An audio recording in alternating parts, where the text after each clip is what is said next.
Oh, yeah, so just to recap, so day 9. Day 1, we did the introduction to the scope of the early Buddhist texts, and we looked at the suttas and what we are doing in terms of like how we go about it and how we try to learn about what early Buddhism is. And we talked a bit about the fact that there's the Buddhism which is the Buddhism at the time of the Buddha, and then there's the Buddhism that we are actually practicing, which of course is not the same, much as we might like it to be the same, but we have our own perspective, our own context, our own way of seeing things. And so the purpose of studying early Buddhism is not so that we can sort of get everything right about what the Buddha taught and all of that kind of thing, but it's in order to inform our wisdom and our growth, because we believe that the teachings of the Buddha are relevant. Then in the second day we looked at the historical context, that is to say, who is the Buddha speaking to? And we looked at the Brahmins, the Upanishads, the Jains, and we asked ourselves the question, like what kinds of ways was the Buddha interacting with those people? What was he drawing from them? What was he adapting? What was he accepting? What was he rejecting? And how did he relate to the people who were there before him? Third day, we looked at the purpose and method of the Buddha's teaching. So we looked at the overall framework of the Dhamma, Four Noble Truths and the Eightfold Noble Path. And we asked what it is that we are doing here. Why do we do all of this stuff? And so we looked at how the manner of the Buddha's teachings reflects his pragmatic interest in supporting the practice to let go of suffering. Then for the next 3 days we looked at the meditation factors of the Noble Eightfold Path, the Samadhi Khandha of the Noble Eightfold Path, the first one being right effort, the second one being right mindfulness, and the third one being samadhi, right samadhi or right immersion. Following that, we looked at the 5 hindrances and various other lesser hindrances, so those things that have been the obstacles for the path. And we discussed the idea that the path can be described in a positive terms as being the attaining or the realizing of things, but it can also be described in negative terms as the letting go of certain obstructive things. And even the stages of enlightenment are like that. We can talk about the stages of enlightenment as being realizing stream entry and once return, non-return, or we can describe it in terms of letting go of various fetters and defilements. Yesterday we looked at deepening wisdom through contemplation, and we looked at various kinds of reflections that can be used in a practical way to help us to begin to internalize the wisdom and the teachings. And we looked at how these can be done through daily meditation, through daily chanting, and through various kinds of reflections. And so we looked a little bit at the role of thought and reflective thought as part of a meditation practice. Today we are looking at the question of liberating insight, aka vipassana. And so all of these things that we've talked about so far, they don't really exist for their own benefit. Right? We don't study suttas so that we can know more about suttas. Yes? We don't follow the Buddha's teachings so that we can be a follower of the Buddha's teachings. We don't meditate so that we can learn how to meditate. We do all of these things so we can find freedom, from suffering. And ultimately, the value of these things lies in how they can support our path towards freedom from suffering. Now, in the passages on meditation that we've looked at so far, our main focus has been on developing the stillness and serenity of heart, which is on the samatha side of meditation. I'll talk more about samatha and vipassana tomorrow. But before we do that, I want to look at those things which are more on the wisdom side, and particularly by focusing on 3 of the major frameworks for wisdom, namely the aggregates, the 6 senses, and the elements. Yeah, sorry, I was going to say the elephants because of the title there, but no, the elements, not the elephants.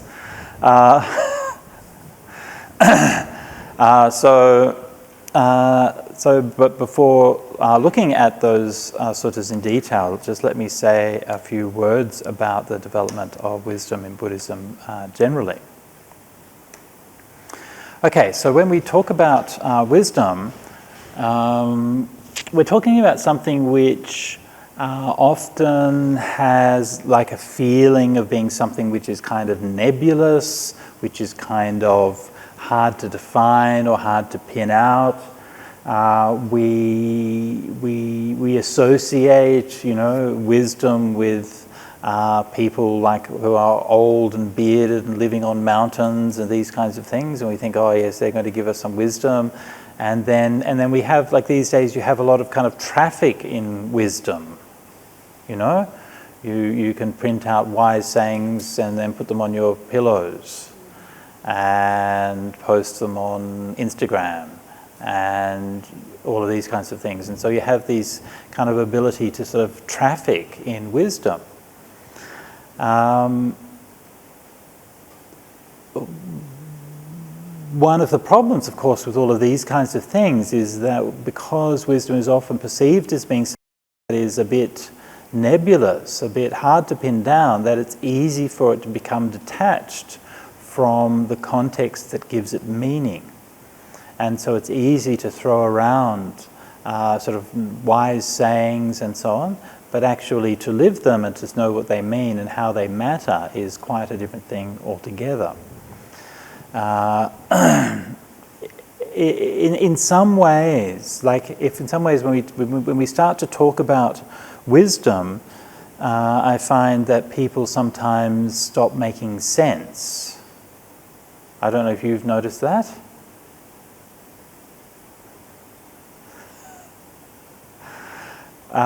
For example, and sometimes not necessarily in a bad way. So, for example, Niels Bohr, the great quantum physicist, said something and he was one of those who pioneered the idea of quantum ambiguity. And quantum ambiguity said that you can know the position of a particle or the velocity of a particle, but you can't know both of them at the same time. Something like that. Right? More or less.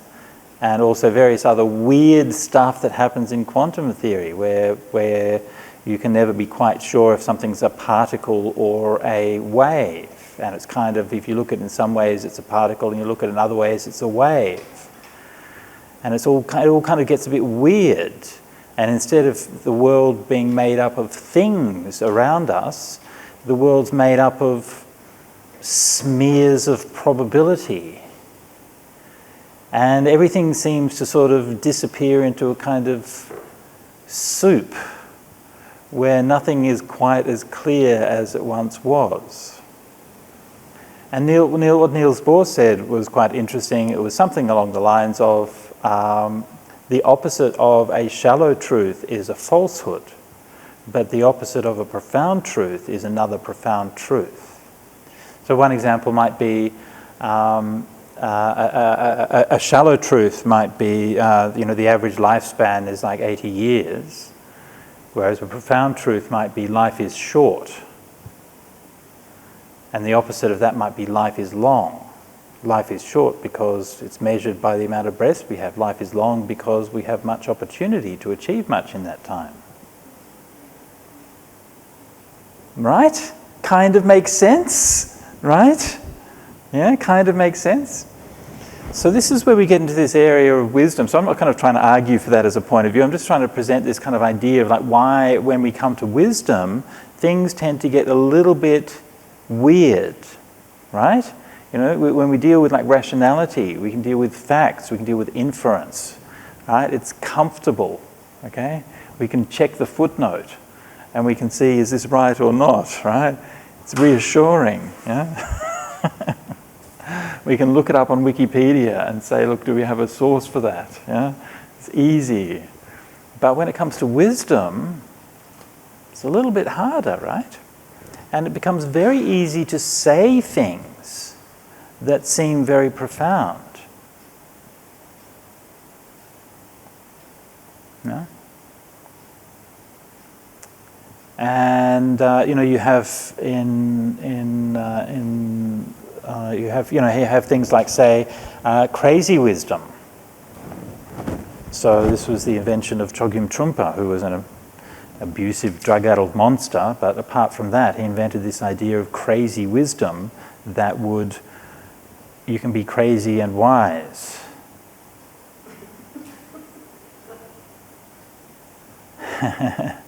The Dalai Lama's response to that was, crazy? Wisdom?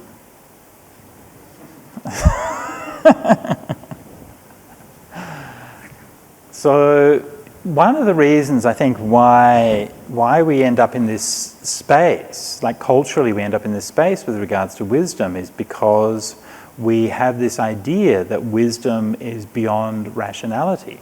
It's beyond thinking. Right? And to be sure, the Buddha said this quite explicitly and quite clearly, right? He said the truth is ataka vacharang, it cannot be encompassed by thought. Yeah? It's beyond the sphere of reason. Absolutely, that's the case. But then the problem is, how are you accountable? Right? When something's the sphere of rationality is the sphere of civil discourse.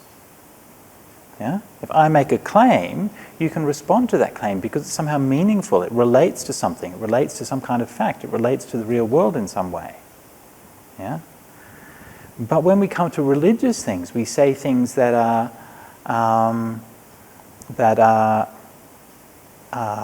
profound sounding, and yet we can't quite ground them on factuality in that same way.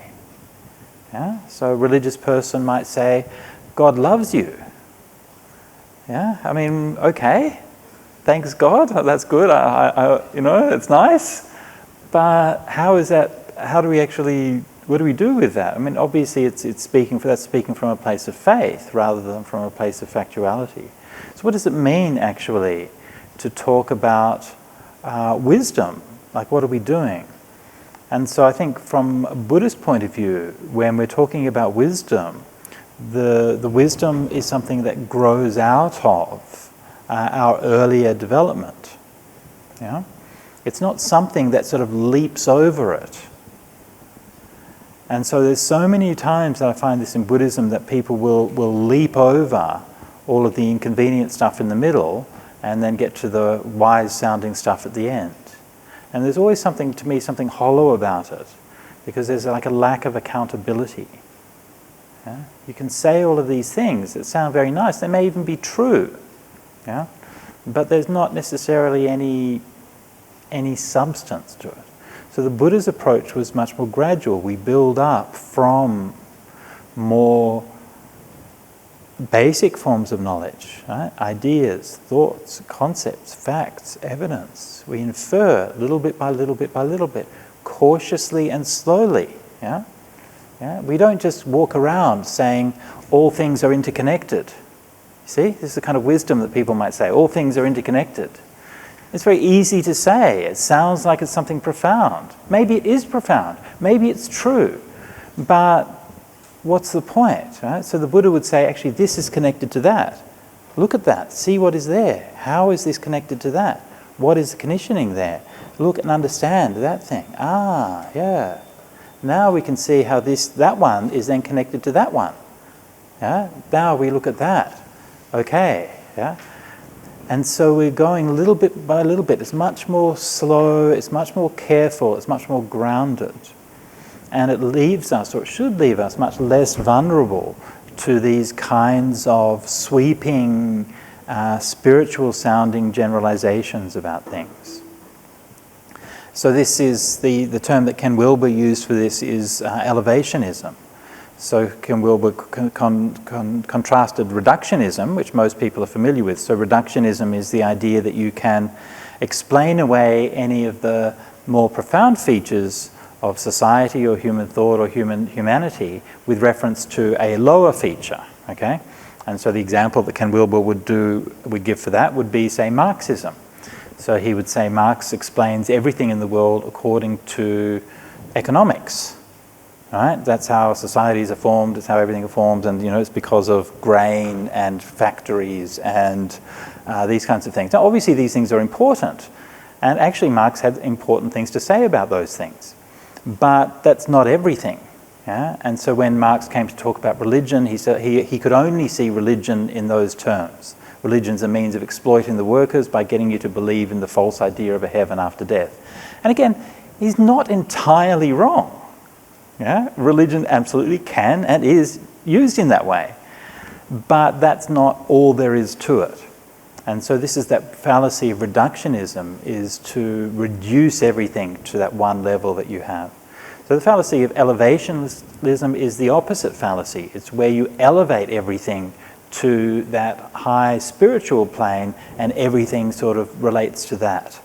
So again, you would apply the opposite problem. You say, well, people don't have anything to eat. Oh, well, therefore they need to learn to meditate, right? And so you're elevating everything. Oh, that's just their attachment to food. They just need to let go of their attachment and then they'd be fine. So you elevate everything to a spiritual solution for everything. Yeah? And so this is the opposite fallacy, which you find commonly in spiritual circles, including in Buddhist circles. Yeah? Yes, exactly, right? Yeah. So we talked about that using exactly, yeah. So we talked about that yesterday as well, right? So that everything becomes karma, right? And it becomes a way of explaining away people's lives and all of those kinds of things. Sorry? I didn't find any speech on that. Okay.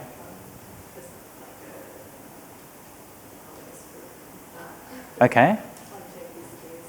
Okay. Okay.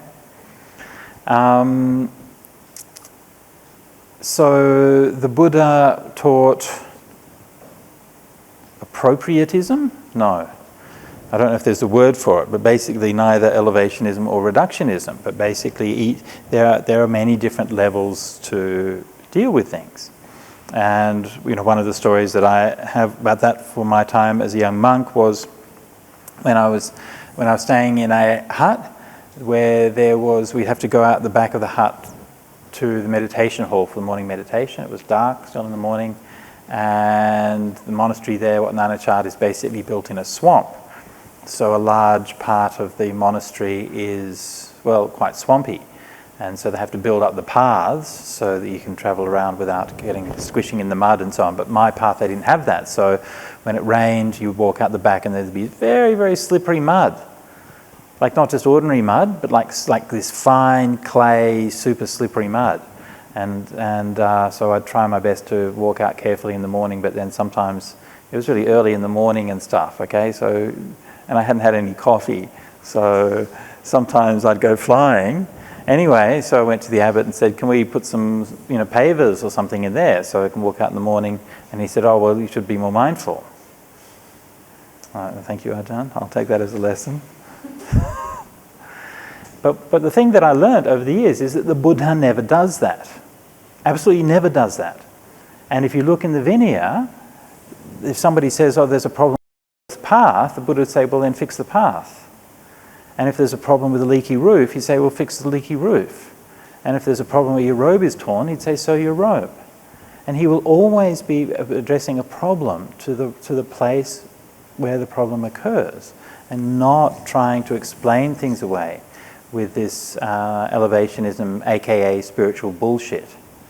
Okay, that's the technical term. Okay, and so always got to be on a lookout for this. It's a kind of a red flag. Yeah, and if you're in spiritual circles in a monastery or a center or something like that, and then teachers are saying this kind of thing, teaching you, oh yes, this bad thing happened to you, and that's a lesson for you, right?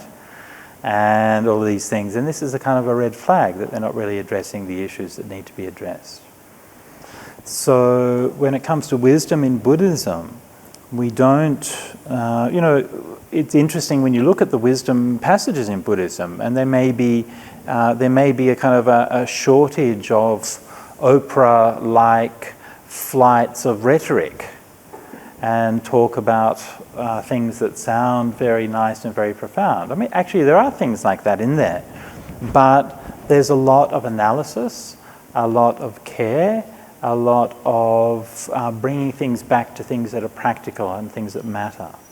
And so Buddhist meditation is always like that. Sorry, Buddhist wisdom is always like that. It's always building in practical and effective ways on what we need to understand in order to overcome the problem that is facing us.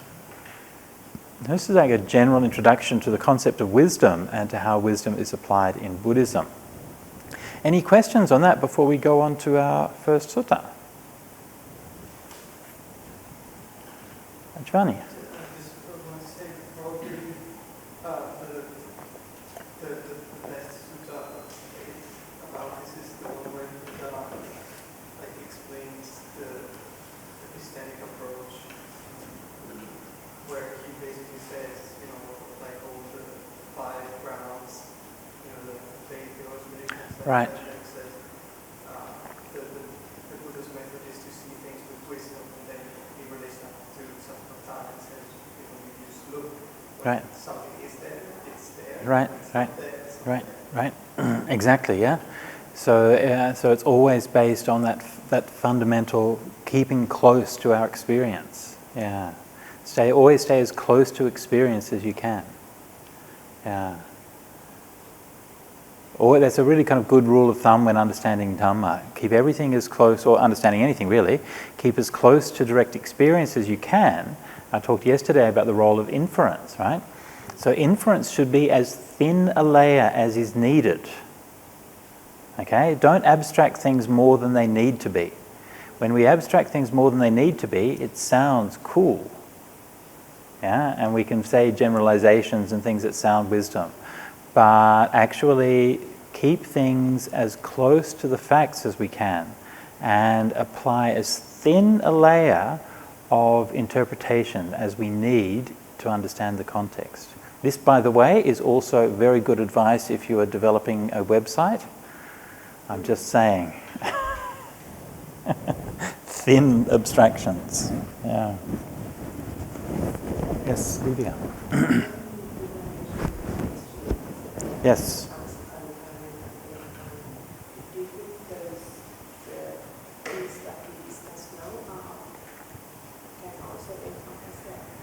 They can be, yeah, because with those two extremes, I mean, I think like what happens a lot with that is that people get so caught up in their ideology, yeah, their religious ideology, that you end up doing all of these crazy things and completely kind of forgetting how crazy it is, and the self-mortification being a great example, right? I mean, actually you want happiness. Everyone wants to be happy. And then you end up doing these horrifying things in the name of happiness. Yeah. And your ideology has just determined you in such a way, and this is why you find, around the world, and it seems even increasingly so around the world, see so many people who, in the name of religion, can justify doing such terrible things. And it's terrible, right? Much of the world, much of the things that, if you say, what are all the worst things in society, in that particular society, and then if you say, what are all the things that religion is promoting in that society, they're actually the same thing. And in too much of the world, too much of religion is actually just there to reinforce, like in America, like guns and things like that. You're like guns and Jesus, and you're like, I really don't think Jesus was into guns, but you do you. Yeah, and you get so blinded by this ideology that you get completely detached from any reality. Yeah. Right. Yes, definitely. Yeah. Yeah. Yeah.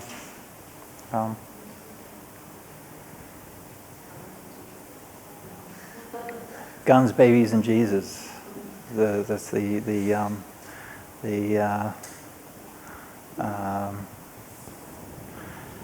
Holy Trinity.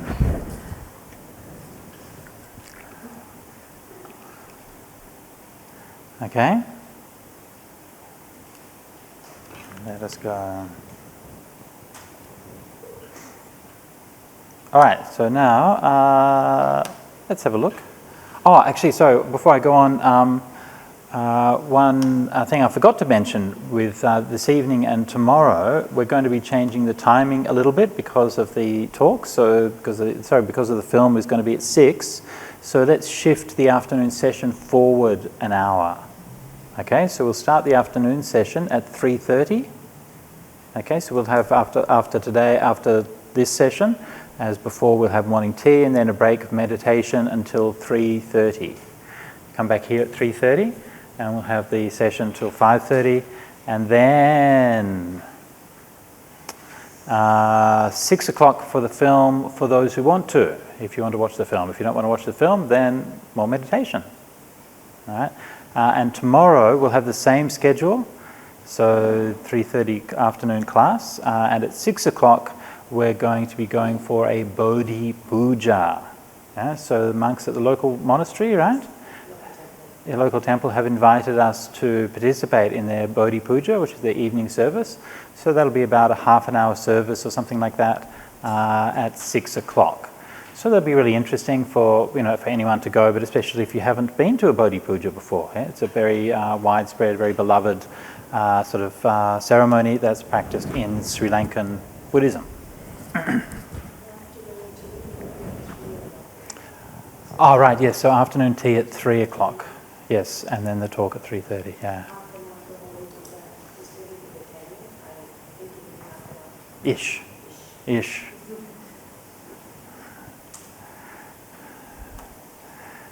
Okay.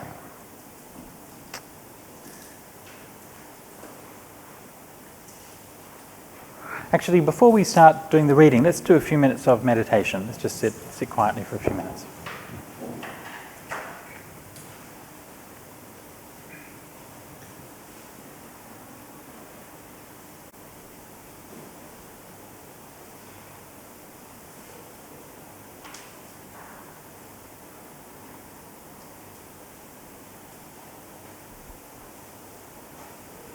Okay, so let's have a look at the first sutta for today. This is on the 5 khandhas, or the 5 aggregates, and fittingly this is the first sutta in the Samyutta, the Khandha Samyutta.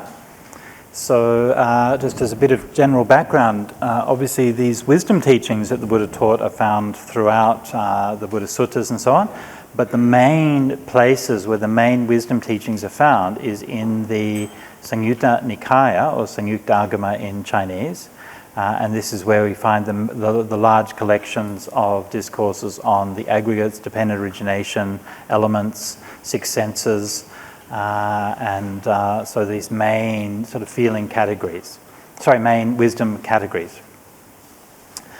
So we're reading today, this is the first sutta in the Khandha Samyutta, and this is the Nakula-pitu sutta, Nakula's father. So I have heard at one time the Buddha was staying in the land of the Bhaggas on Crocodile Hill in the deer park at Behesakala's wood. Then the householder, Nakula's father, so we were already in the land of the Bhaggas yesterday, and revisiting once more. Then the householder, Nakula's father, went up to the Buddha, bowed, sat down to one side, and said to the Buddha, "Sir, I am an old man, elderly and senior. I'm advanced in years and have reached the final stage of life. My body is ailing, and I'm constantly unwell. I hardly ever get to see the esteemed mendicants. May the Buddha please advise me and instruct me. It will be for my lasting welfare and happiness." That's so true, householder. That's so true, householder. For this body is ailing, trapped in its shell. If anyone dragging around this body claimed to be healthy even for a minute, what's that but foolishness? So you should train like this. Though my mind is ailing, my body is ailing. That would have been a very different message, but anyway. Though my body is ailing, my mind will be healthy. That's how you should train.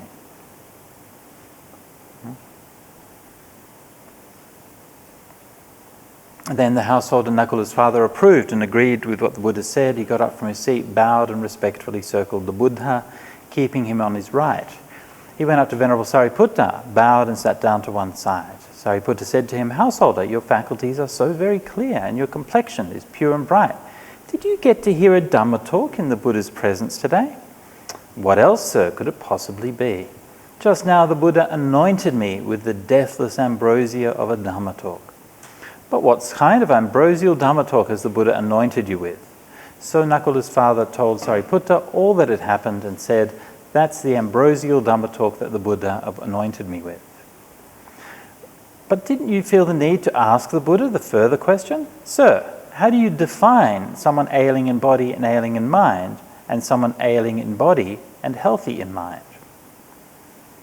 So we would travel a long way to learn the meaning of this statement in the presence of Venerable Sariputta. May Venerable Sariputta himself please clarify the meaning of this. So this is a really good illustration of that point that I was making in that introduction, right? When we come to this statement that the Buddha says to Nakula-pitu, then may my body be ailing, but my mind will be healthy. Yeah? My body be sick, but my mind be well. Now that is a little piece of wisdom, right? This is a little piece of wisdom. You could stick that on your Insta. Yes? You could make a little throw pillow with it. You could make an inspirational saying and put it on your wall. Yeah? Right? Look, heck, you could even like make an institute and call it that, right? Sick bodies, healthy minds. There probably is something like that, yeah? So you could actually, so this is a very kind of marketable little bon mot of wisdom, right? But of course, what does it actually mean, right? And it's easy to take something like that out of context, but then actually how do you apply that? So this is what Sariputta is saying to him, well, didn't you ask further? Didn't you actually investigate, like, what is actually the Buddha really getting at? And so it's interesting, it's interesting the kind of the dynamic with these things. So the Buddha himself is quite happy to give this kind of short statement, right? He doesn't feel the need to over-explain everything all the time. Yeah? Just give them that basic, see what you make of it. Yeah? Similar to what we saw yesterday with the Maranasati. Yeah? So the Buddha had taught Maranasati, and all of the monks had interpreted it in different ways and applied it in different ways. The Buddha wasn't over-explaining every detail because it's crucial. If we want to learn wisdom, that we have to learn how to find things for ourselves. And there is nothing in Buddhism that shows a lack of wisdom more than somebody who can only believe something if they find it in the suttas. Learn to think for yourselves. Find things out for yourselves. You are independent human beings. You are mature adults with working brain cells. Use them. Yeah? And don't require that everything be handed to you on a platter. That is not wisdom. Right? That's like a computer can do that. A computer can ingest the suttas and then tell you what the answer is that's found in there. Yeah? That's not wisdom. Yeah? So wisdom comes from being able to assimilate things at a much deeper level. And the problem is that if all we're doing is we're accepting truths that other people have told us, then when it is that time, when it is late at night, and it is dark, and it's cold, and there is no one around, and that time when you can scream and no one will hear you, and all there is the abyss of cold and blackness all around you.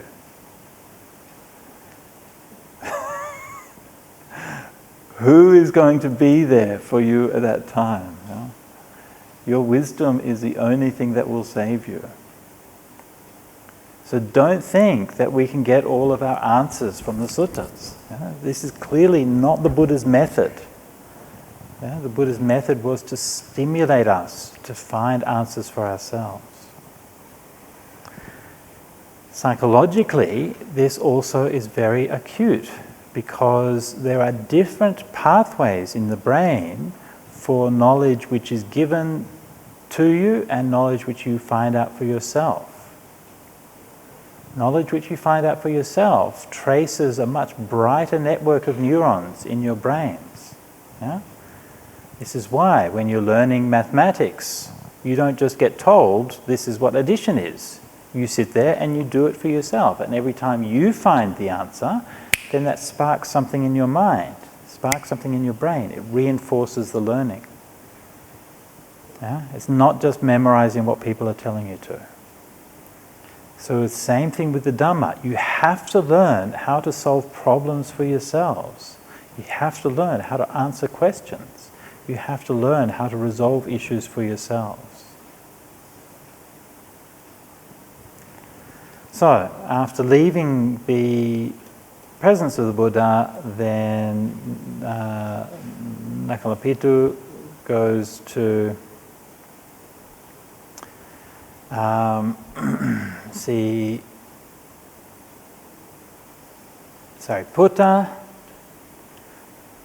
and we will be meeting Sariputta later on today.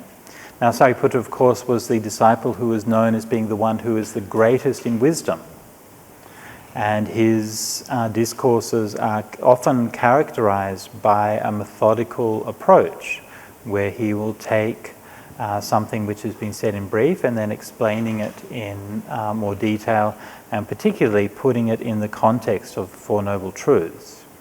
So if you look at the different disciples who have teachings, there's not that many disciples for whom we have a number of different teachings, right? So there's a lot of teachings by disciples of the Buddha scattered here and there throughout the suttas. But in most cases, we maybe only have like one sutta or one passage or something like that. But for a few, we have more. And for Sariputta, we have quite a few. For Venerable Ananda, we have quite a few. For Venerable Mahakaccayana and a few others, we have a few.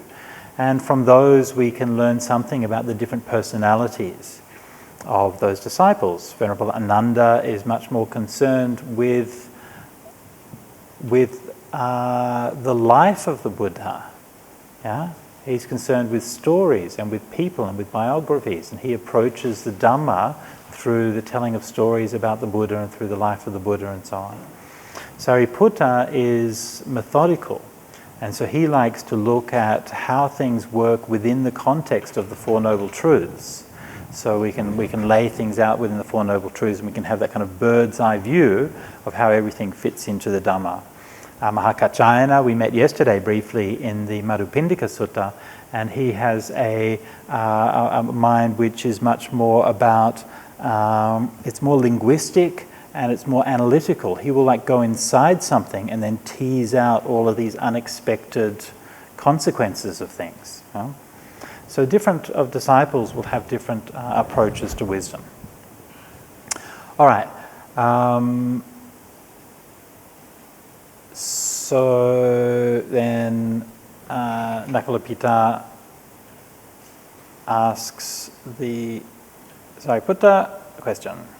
And how is a person ailing in body and ailing in mind? It's when an uneducated ordinary person has not seen the noble ones and is neither skilled nor trained in the qualities of a noble one. They've not seen good persons and are neither skilled nor trained in the qualities of a good person. So these two phrases are both synonyms, and they both refer to somebody who's had the opportunity to meet the Aryas, or those who have reached the various stages of enlightenment, starting with the Buddha and moving onwards. So basically this is talking about somebody who has not had the opportunity to learn the Dhamma taught by the Buddha. They regard form as self, self as having form, form in self or self in form. They're obsessed with the thought, form, form is my, ahang rupang, mama rupanti. But that form of theirs decays and perishes, which gives rise to sorrow, lamentation, pain, sadness and distress. They regard feeling as self, self as having feeling, feeling in self or self in feeling. They're obsessed with the thought, I am feeling, feeling is mine. But that feeling of theirs decays and perishes, which gives rise to sorrow, lamentation, pain, sadness and distress. They regard perception as self, self as having perception. perception in self or self in perception. They're obsessed with the thought, I am perception, perception is mine. But that perception of theirs decays and perishes, which gives rise to sorrow, lamentation, pain, sadness, and distress. They regard choices as self, self as having choices, choices in self or self in choices. They're obsessed with the thought, I am choices, choices are mine, but those choices of theirs decay and perish, which gives rise to sorrow, lamentation, pain, sadness, and distress. That's almost like I am choices, choices are mine is almost like the psychology of consumerist society in a nutshell there. Anyway, they regard consciousness as self, self as having consciousness, consciousness in self or self in consciousness. They're obsessed with the thought, I am consciousness, consciousness is mine, ahang vinyanang. But that consciousness of theirs decays and perishes, which gives rise to sorrow, lamentation, pain, sadness, and distress. And that's how a person is ailing in body and ailing in mind. All right, so Sariputta is giving... Now, again, come back to that question. What does it mean to be ailing in body but well in mind? Now, we can answer that question from many different points of view, right? And we could give many different kinds of answers to that, and probably... If I had asked you, what I actually should have done is asked you at the beginning what you think of that, and you probably would have given me all different answers as to what that really means. Yeah? And probably you would have all been right, actually, because there are many different ways of looking at a particular topic. But this is the way that Sariputta chooses to look at it, and he analyzes it in terms of the 5 aggregates. So let's first review what the 5 aggregates are. Then we'll have a look at how Sariputta is analysing them in this particular context, and then we can see how they are answering the question. So the first thing is to look at what are the 5 aggregates. So my translation is form, rupa is form, feeling is vedana, it's pretty standard. Sanya is perception, again pretty standard. Sankhara is choices. So this is emphasizing the volitional dimension of sankhara, which is the primary aspect of sankhara in the 5 khandhas and in dependent origination. And vijnana is consciousness. Important to remember with all of these terms is that none of them are perfect translations at all. And so we just have to sort of bear in mind that we're talking about something which in the Indic original is always subtly different from what we're hearing about in the translation. Okay, so let me go through each one of these and define these briefly. So first, form is always defined as the 4 great elements and the derived materiality. 4 great elements which are... Giovanni? Yeah, great, thank you. And derived materiality, which is undefined in the suttas. So that's fun, isn't it? So what does derived materiality mean? Well, the most obvious one would be space, right? Yeah, because space isn't included in the 4 elements, and space is certainly kind of derived materiality. So in the suttas, when the Buddha had defined space, okay, so space has there's 2 ways of thinking about space, and this was a debate among the ancient Buddhist philosophers. One way of thinking about space is that space is something which is inherently unconditioned. And if you're thinking about space as being the inherently unconditioned, then you basically have an idea of the cosmos, right? The universe is basically there. Space is kind of there, and things happen in that space. So worlds come to be, all of these things, universes grow inside the space. Yeah? So this is one way of looking at it, and some Buddhist schools believe that. The Theravada school rejected that and said, no, space is conditioned. And space is actually created by the distance between things. So by the lack of things or the absence of things. Yeah? So in this room, the space in the room is actually conditioned by the walls and the roof and the ceiling of the room. Yeah? And this is similar to the modern understanding of space in physics.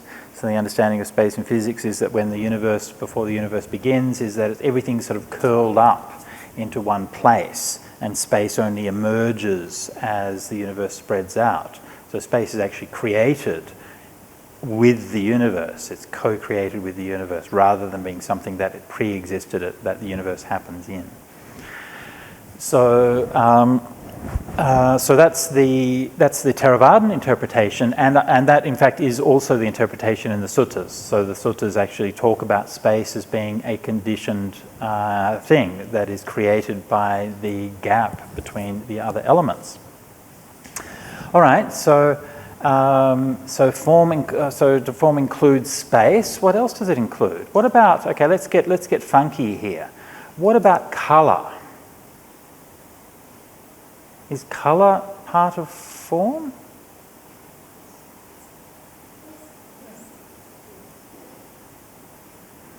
How many yeses do we have? Okay, how many people think that colour is not part of form? Ooh, okay. Okay, so we're in a minority report situation here. Yes, colour is perceived. Yeah? Colour is a product of perception because it's about how you interpret it. Yeah? Light is part of form. But colour is the way that we perceive light. That's why different people can perceive the same light as having different colours. Right? Think of the dress. You remember the dress? You know, white, is it white and gold, or you know that? Some people see it in different colours. Let's do a test. See if I can find it. I'm not sure if the internet is working. The dress colours. See, here we go. The dress. So you just have to know this. So here's the dress. There's the image. No, how do I open this? Google Images, come on, be sane. Okay, so what colour is this?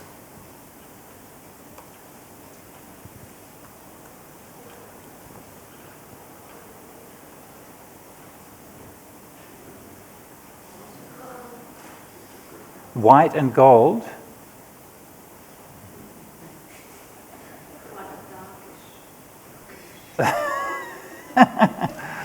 Any other opinions? What do you think? I see it as blue. You see it as blue. Yeah. Anybody else?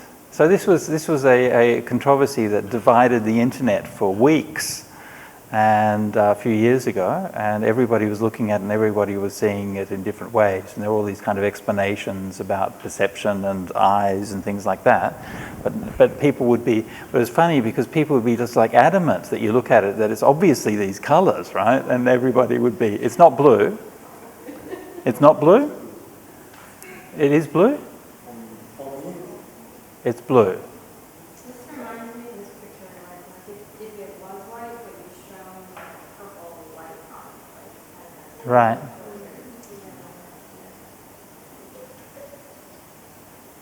So anyway, so point here being that, so some people see it as blue and black, some people see it in these are different ways that people will see it according to perception. It's weird, isn't it? Anyway, so these are these kind of physical explanations for why it's seen in that kind of way. But anyway, so colour is part of perception. Right? So these things are very closely related, and it's not always easy to tease them out. Okay, let me think of another one. Okay, so I have 4 water bottles here. Are these water bottles part of rupa? Yes? We're good? Okay. What about, so there are 4 of them. What about the number 4? Is that part of rupa?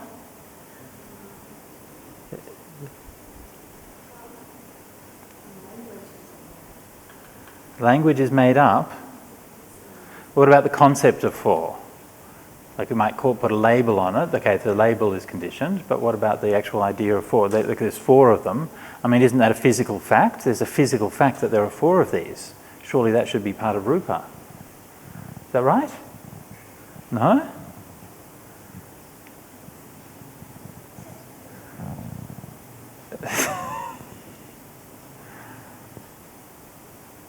Any thoughts? Who thinks that the fact that there are four is part of rupa? Who think that it's part of perception? Okay. Interesting. Mm-hmm.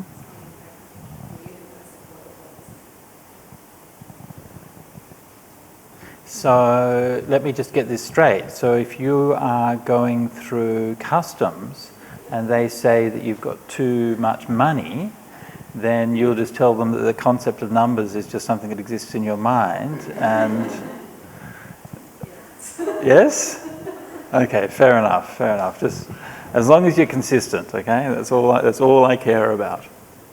Okay, so these things actually can be quite difficult to draw the lines between them. Let me think of try to think of another example of form. Anyway, so form then we think of as the four great elements and derived materiality. So space is one aspect of derived materiality. What can anybody think of what another aspect of derived form might be?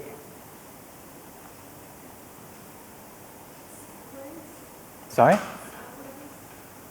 Segways, sound waves.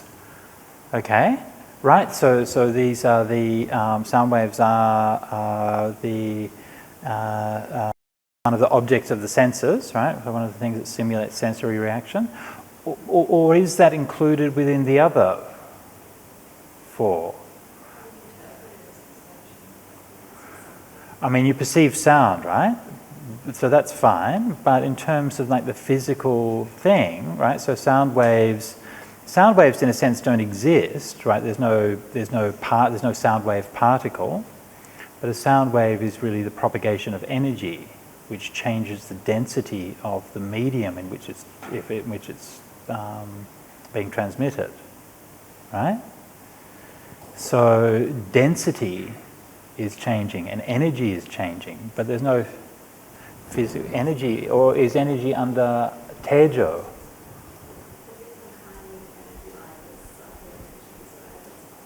Right? Yeah. Yeah. Not easy, right? So that one's not easy to say where it would fit. Yeah. No, so I was just thinking about color. Right. So,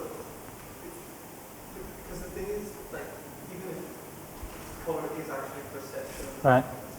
or strictly defined, Yeah. it still derives from form. Absolutely, yeah. So, like in the form of the thing, for example, there's no color, like there's no perception. Right. So even if there's no, I mean, that perception would still come from an opinion before. Right. So yeah. It's definitely conditioned by form. Yeah. And there's in the case of color, there's a fairly specific physical correlate, right? It correlates to the wavelengths of the photons. So that's pretty straightforward. I mean, there are other environmental factors that affect how you perceive it, but it has a fairly straightforward physical substrata.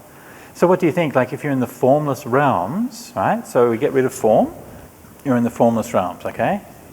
Very chill. Is that dependent on form?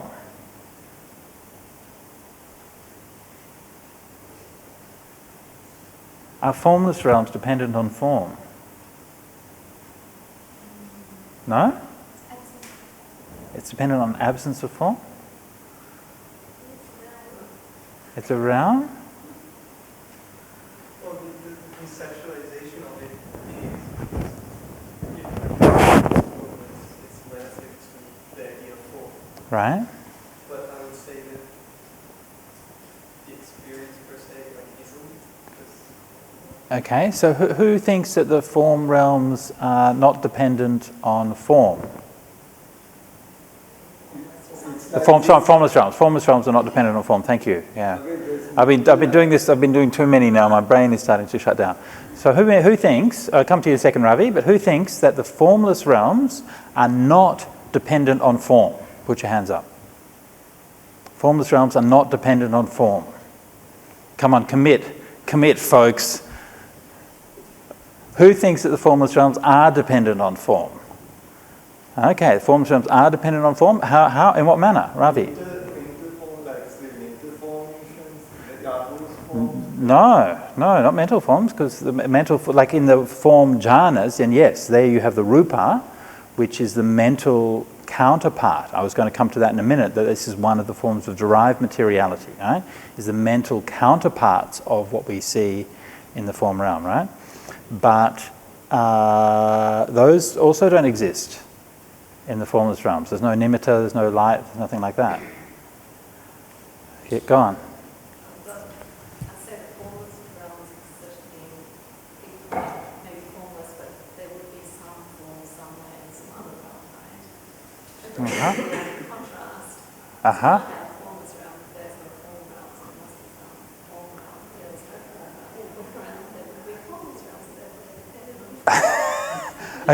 Okay. Right.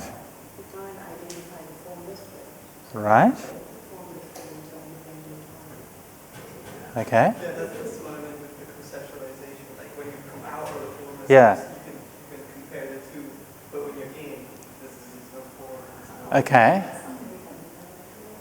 Okay, so there's actually a sutta in the Dhatu Samyutta that talks like this, that the like light is dependent on darkness and these kinds of things, so these things are dependent. So another way of thinking about it, which may be a little bit more straightforward, is that the form realms are not dependent on connascent form, but they are dependent on pre-existing form.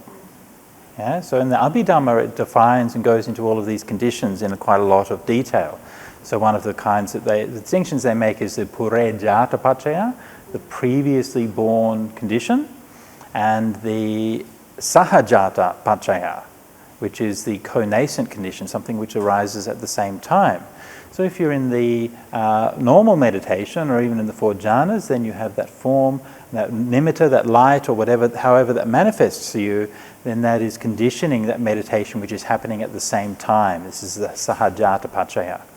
But if you're practicing formless meditations, you can't do those formless meditations without sitting on a meditation seat, without eating some food, without having been born, ultimately, and without watching your breath, and without developing all of those other states of meditation.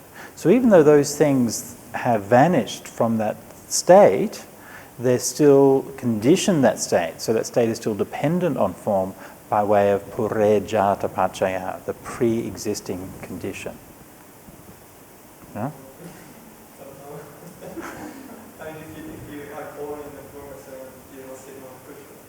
Sorry? If you're born in the formless realms, you're not sitting on a cushion. You are not, no. But you were. Yeah, that's like a chicken with the egg. Like, what came first, formless?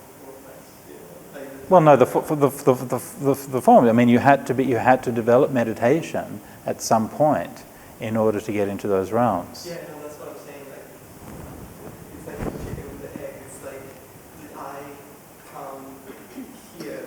Yeah.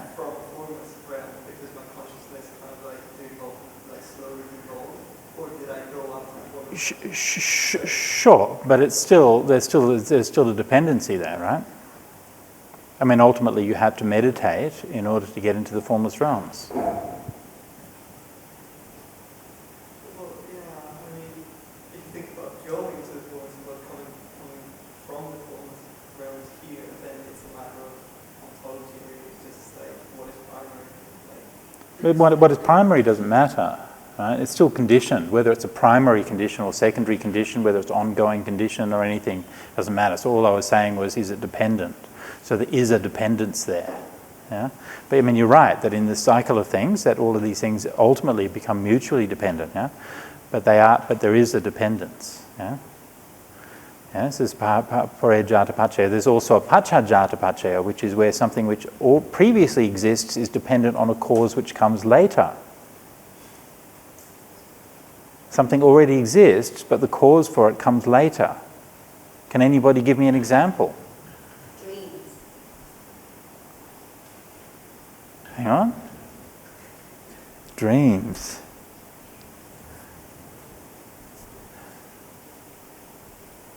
Oh, you mean you have like a prognosis dream? You dream something and then it comes true? Oh, maybe. Yeah, maybe. There are more straightforward examples, but that's an interesting example. Yeah. Breakfast. Your body already exists, and you have food to keep it going. This is paccajjhata paccaya.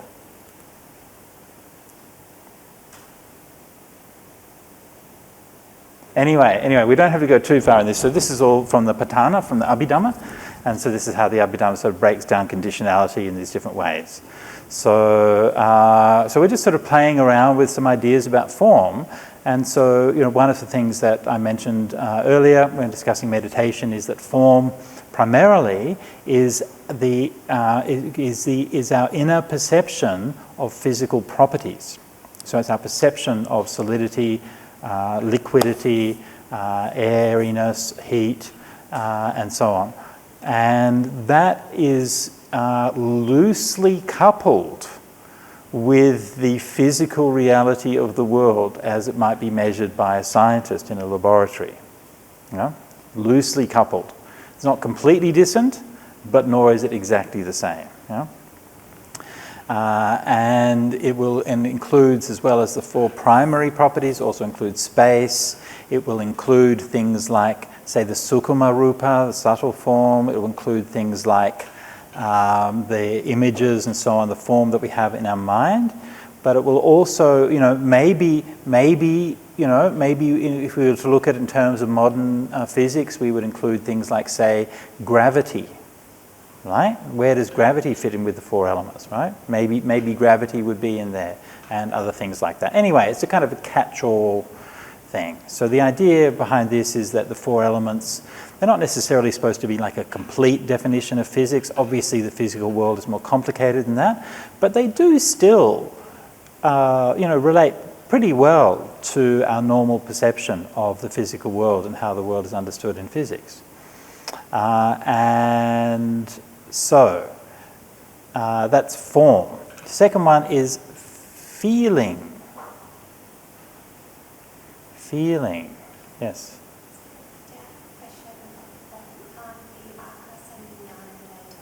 Right? No, I don't think so. I think that's there from the beginning. Yeah. Often, so I was referring to the fact that we have the four elements, and then sometimes you have 5 elements because space is added to it, and sometimes you have 6 because consciousness is also added to it. But you notice how that corresponds also with the formless attainments, right? So the first one is space, second one of consciousness.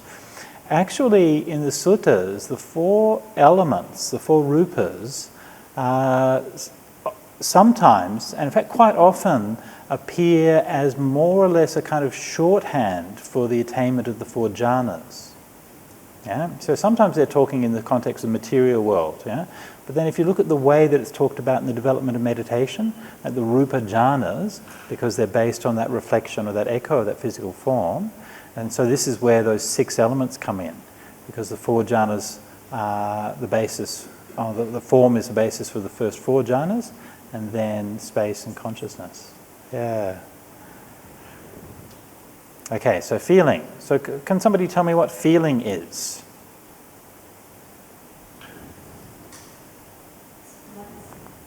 Sorry? Liking, disliking, neutral, right? Yuck. Whatever. This is the 3 feelings, okay? And we've discussed this a little bit before, so I won't go into it in too much detail. We looked at it in the context of the four satipatthanas. Then the feeling is a fundamental property of consciousness, which is more basic than, say, emotion. So, but I mean, emotion is obviously built on and derived from feeling, right? But feeling in itself is very primitive. It's a very basic property of consciousness. You're either attracted to something or repelled from it or indifferent towards it. Okay, next one, perception. Who can tell me what perception is? Sanya.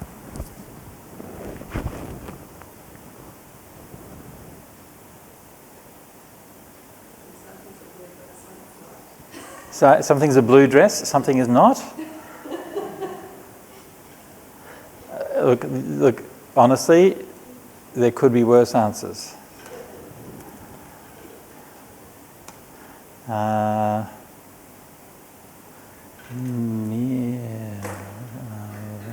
not getting really good. No, that's not going to get it. Tipi.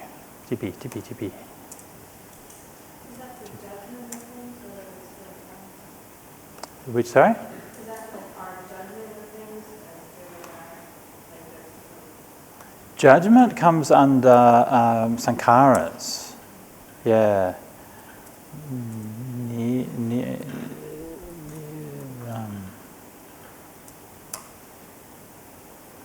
So I'm just trying to find a specific passage. Again, it's a little bit difficult to find.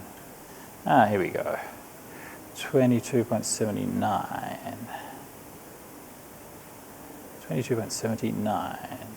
Very good.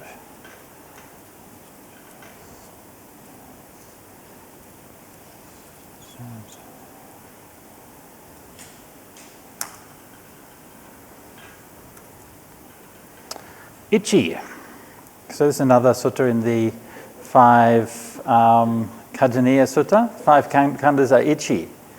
And in the another sutta, this is also in the Khandha Samyutta, whatever ascetics or Brahmins recollect many kinds of past lives, all recollect the 5 grasping aggregates, or one of them. Right? So we think that the point here being that we think that we're recollecting ourselves. In fact, what we recollect is the 5 aggregates, which is just the same as what we observe in the present. Right? This is one of the fundamental facets of how the Buddha talked about past and future lives and all of these kinds of things. It's an empirical teaching. What we see in those past and future lives is the same as the thing that we're seeing now. And we don't have to look for any other explanation for these things. It's just a body, it's a feeling, it's a form, and all of those things. So you recollect I had such a form, blah, blah, blah. Why do you call it a form? It's deformed. That's why it's called a form. Deformed by what? Deformed by cold, heat, hunger, and thirst. Deformed by the touch of flies, mosquitoes, sun, wind, and reptiles. Dang samakasavata tapasireng sampasanang. Yeah? So obviously this is a very lame pun in English. Okay, it's deformed, rupatiti. Yeah? So more literally, it would be something like it's afflicted. But anyway, deformed, why it's called form, why do you call it feeling? It feels. So one of the things that you can see about these definitions that the Buddha is offering here is that he explains a noun in the terms of a verb. Yeah? We looked yesterday at the teaching of Mahakaccana in the Madhupindika Sutta, and I showed about how the difference in the way that nouns and verbs is used is very subtle, because it indicates something in terms of the flow and the action of the passage that's being talked about. So when we talk about something in terms of nouns, we're talking about it in terms of states, in terms of things, in terms of entities. And, well, that's often how language works. But the Buddha said, actually, sabbe sankhara anicca, right? Everything is impermanent, yeah? So all of these things that we think of as nouns, actually, are verbs. They're all things that act. They're all doing. So feeling is not a thing. Feeling is the act of experiencing something, the act of feeling something. It feels, that's why it's called feeling, yeah? And what does it feel? It's, again, a bit hard to get this across in English, because in English we have to supply a subject to the verb, whereas in Pali the subject of the verb is often implicit. So literally in English that would be, why do you call it feeling? Feels. That's why it's called feeling. We can't quite say that in English. What does it feel? It feels pleasure, pain, and neutral. It feels. Okay, it perceives. That's why it's called perception. What does it perceive? It perceives blue, yellow, red, and white. You see, about colours? See? Look, I'm not just making this stuff up, okay?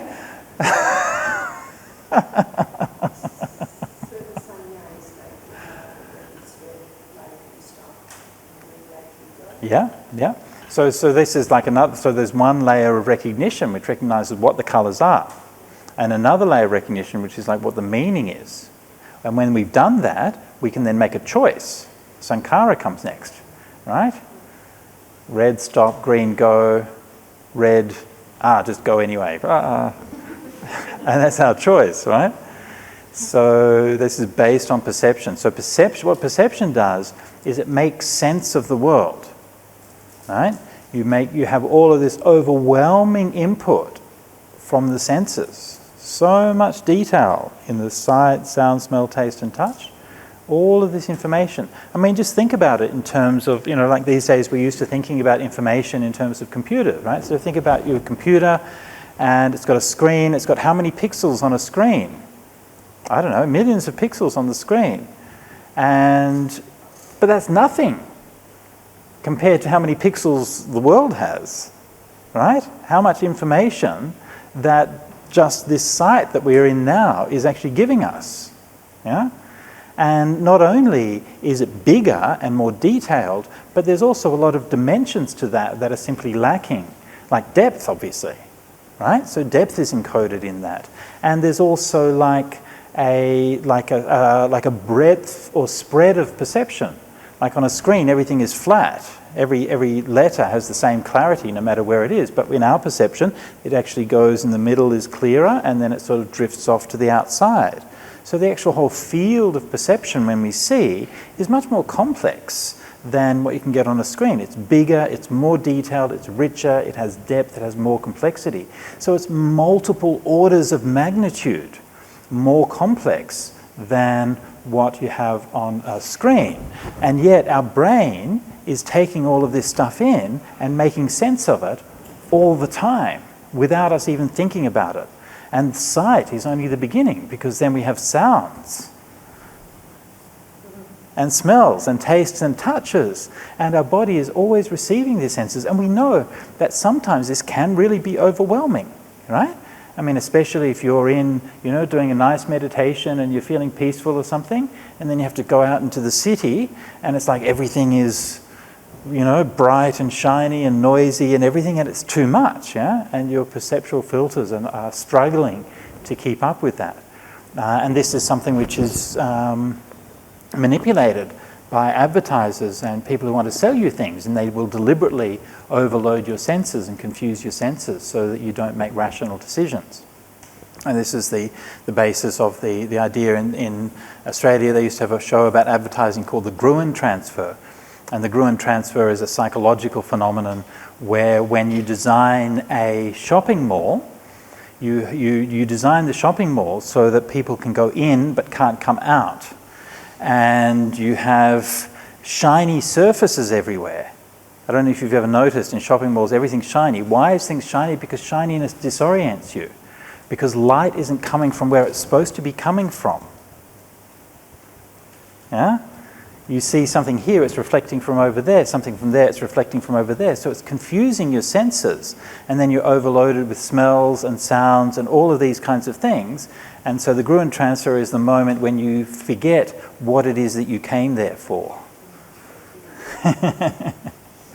And so the design of shopping centres is done to make that time as quickly as possible. So that you go in there, I'm just going to buy a kilo of broccoli, and you wander in and you're like, that handbag looks nice. Yeah. I need a new one of those. And so you walk out there and you go back home, and then your partner says, did you get that broccoli? And you're like, no, I forgot. Yeah, but I've got a nice new handbag. So this is that overloading of perception, right? So our perceptual faculties are incredibly powerful, and they work incredibly well all the time. But of course, they're not perfect, and they do break down. And in cases of mental illness, of course, then often this is a breakdown of perceptual barriers as well, right? And the barriers between here and there, past and future, the appearance of people. You're like having hallucinations and all of these kinds of things. These are all kind of breakdowns in perception. So I mentioned before about how our inner representation of the world, our inner representation of the physical world, rupa, is loosely coupled to the actual physical world. And so perception is one of the things that perception does is reduce the information that the world is giving us so that we can make sensible choices about what to do in it. Right? I'll say that again. Perception reduces the amount of information that the senses are giving us so that we can make sensible choices about the world. So for example, if I look at the back of the room, I see a white plane, actually many-coloured plane, right? Shadows and lights and so on in different forms, but I can recognize it as a wall which is painted white, and my sanya will recognize that this thing is all the same color, and that will link up to my memory. My memory tells me, don't walk into it. It's not going to end well. And this tells me that if I want to leave the room, I'm better off trying the door. Yeah?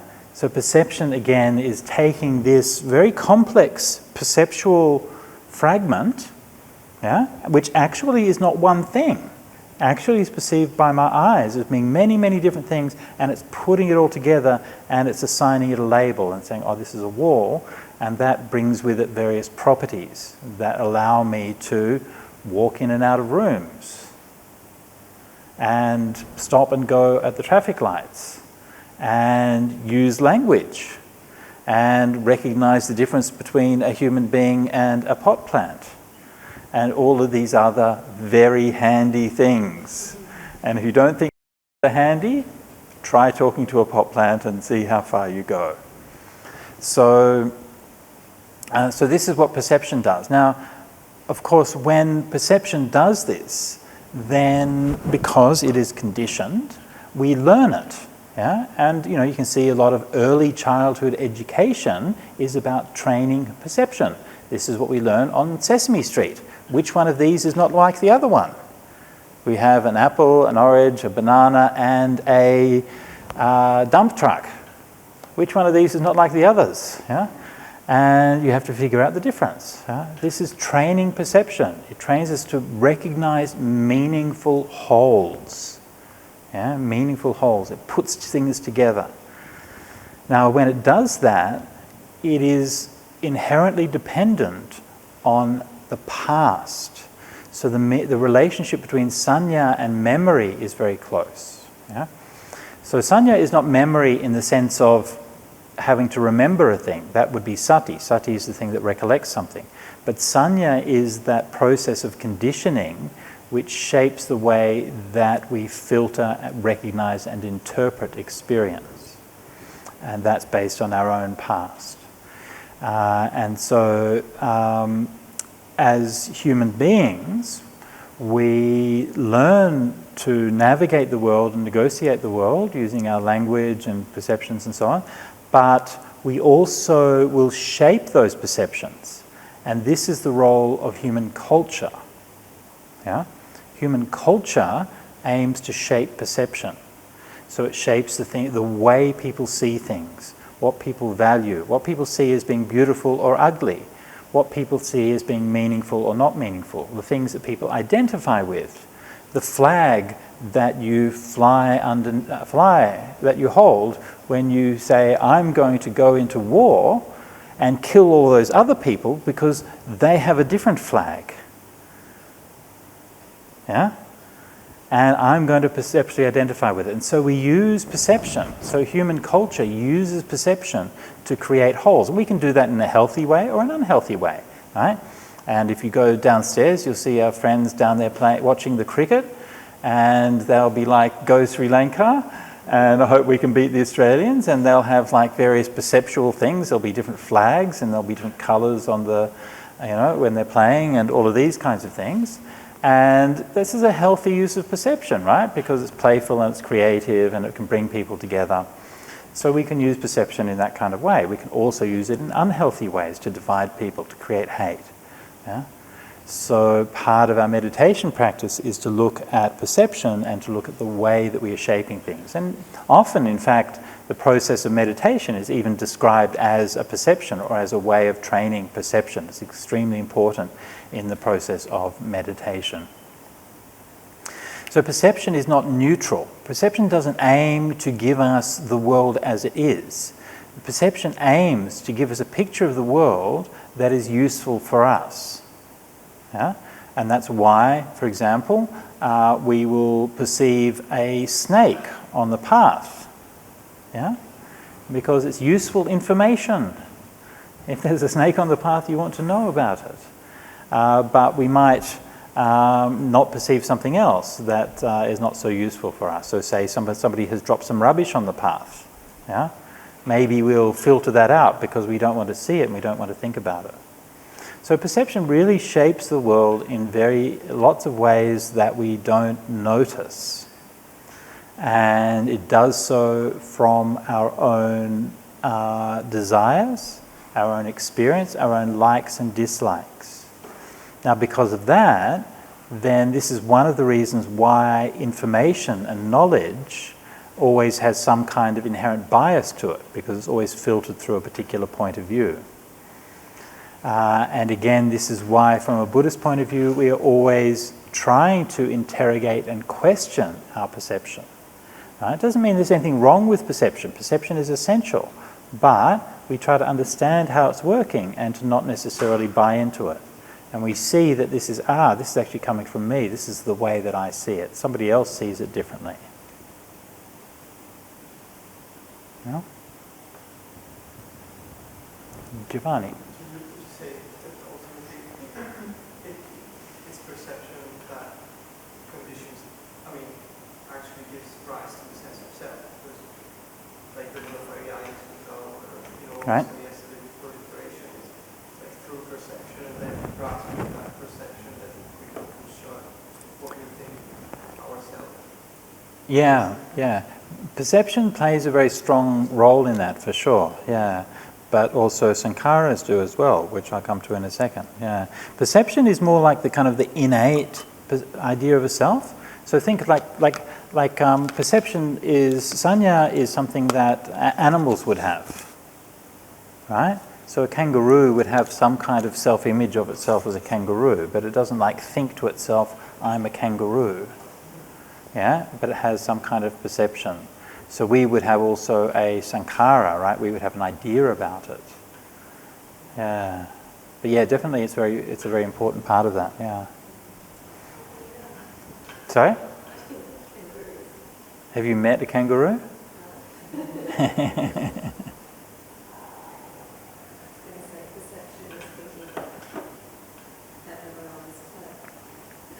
That would be a perception, yes. Yes, that would be a perception indeed. Okay, so let's have a look at the next one at choices or sankharas. Choices produce conditioned phenomena. Sankhata abhisankharoti iti ko bhikkhave tasma sankharati vucchati. So choices produce conditioned phenomena, right? So this is they have an active role. So we see with perception, also we see the same thing where the noun sanya is explained in terms of the verb sanjanati, just as we saw with feeling. Vedana is explained as vedeti. So similarly with sankharas, but slightly differently. So sankharas abhisankharonti, right? That they construct or they build or they produce what is conditioned. Sankhata. These are actually just different forms of the same word. So you can say that they condition the conditioned, or they something like that. That's why they're called choices. So one of the things this is telling us is that sankharas are a very active thing, that they have this role in creation And in fact, creations or creative forces is actually one possible translation of sankharas. Right? Creative energies. What are the conditioned phenomena that they produce? Form is conditioned phenomena. Choices are what makes it into form. Feeling is a conditioned phenomenon. Choices are what make it into feeling. Perception is a conditioned phenomenon. Choices are what make it into perception. Choices are a conditioned phenomena. Are conditioned phenomena. Choices are what make them into choices. Consciousness is a conditioned phenomenon. Choices are what make it into consciousness. Choices produce conditioned phenomena. That's why they're called choices. So this idea of choices or sankharas being the creative force in the world. So this reminds us of something like, say, the first line of the Dhammapada, Manopubangama Dhamma, right? So the mind is a creative force which creates all of these things in the world. Now from that verse, we know that what the Buddha was talking about was if you do good choices, then it will create happiness. If you do bad choices, it will create suffering. And similarly with this line here, that when the Buddha's talking about these things as being creating things, remember that the Buddha's purpose always is the Four Noble Truths. It's to get you to understand suffering and to let go of suffering. So at the most basic level, what this means is that choices, sankhara, are a synonym of karma. So they are the creative force and the choices that we make based on what is good and what is bad. Elsewhere in the suttas, it talks about the punyabhisankhara and the punyabhisankhara and the apunyabhisankhara. Right? So this is abhisankhara, it's the same word. And so these are what condition us to get reborn. So when it says that choices produce form, then this is what it means. Yeah? Choices, because of the choices, the karma we make in our past lives, we create ourselves getting reborn in this world. Remember, this also is the beginning of this sutta. Whatever ascetics and brahmins recollect all their past lives, all recollect the 5 grasping aggregates, or one of them. Right? That's the thematic statement of the entire sutta. So choices or karma, right? Sankhara, independent origination, are what generate that process of rebirth and propel the 5 aggregates forward through that round of transmigration that we call samsara. Yes? Anenjabi sankhara. Okay, so I was asking in that group, there's a threefold grouping. Punyabhisankhara is the meritorious good choices, apunyabhisankhara, the bad choices, and anenjabhisankhara, the imperturbable choices. So the imperturbable choices are the choices relating to the 4th jhana and higher, right? And so these are called, in the suttas, the imperturbable because of the lack of pleasure and pain and the very deep tranquility and equanimity that they possess. So this is called anenja. So it's interesting that in that group that it divides out. Obviously this is a kind of good karma, right? To get reborn in those realms. But it's not classified under punyabhisankhara. Why? I believe that the suttas don't actually say why, but I believe that the reason is because punya is always something that creates sukha. All right? Punya creates sukha, whereas anenja, no sukha. Yeah? So that would be kusala, but not punya. Right? Very, very subtle point. Yeah, very subtle point. So kusala is a more general term, anything which is skillful, but punya is more associated with what creates happiness. All right. So consciousness cognizes, again, the noun explained in terms of the verb. What does it cognize? It cognizes sour, bitter, pungent, sweet, hot, mild, salty, and bland. It cognizes, that's why it's called consciousness. So interesting definition of consciousness there. Why do you think consciousness is defined in terms of taste? It seems a bit similar to the color thing, right? Right? So the color was like a perception.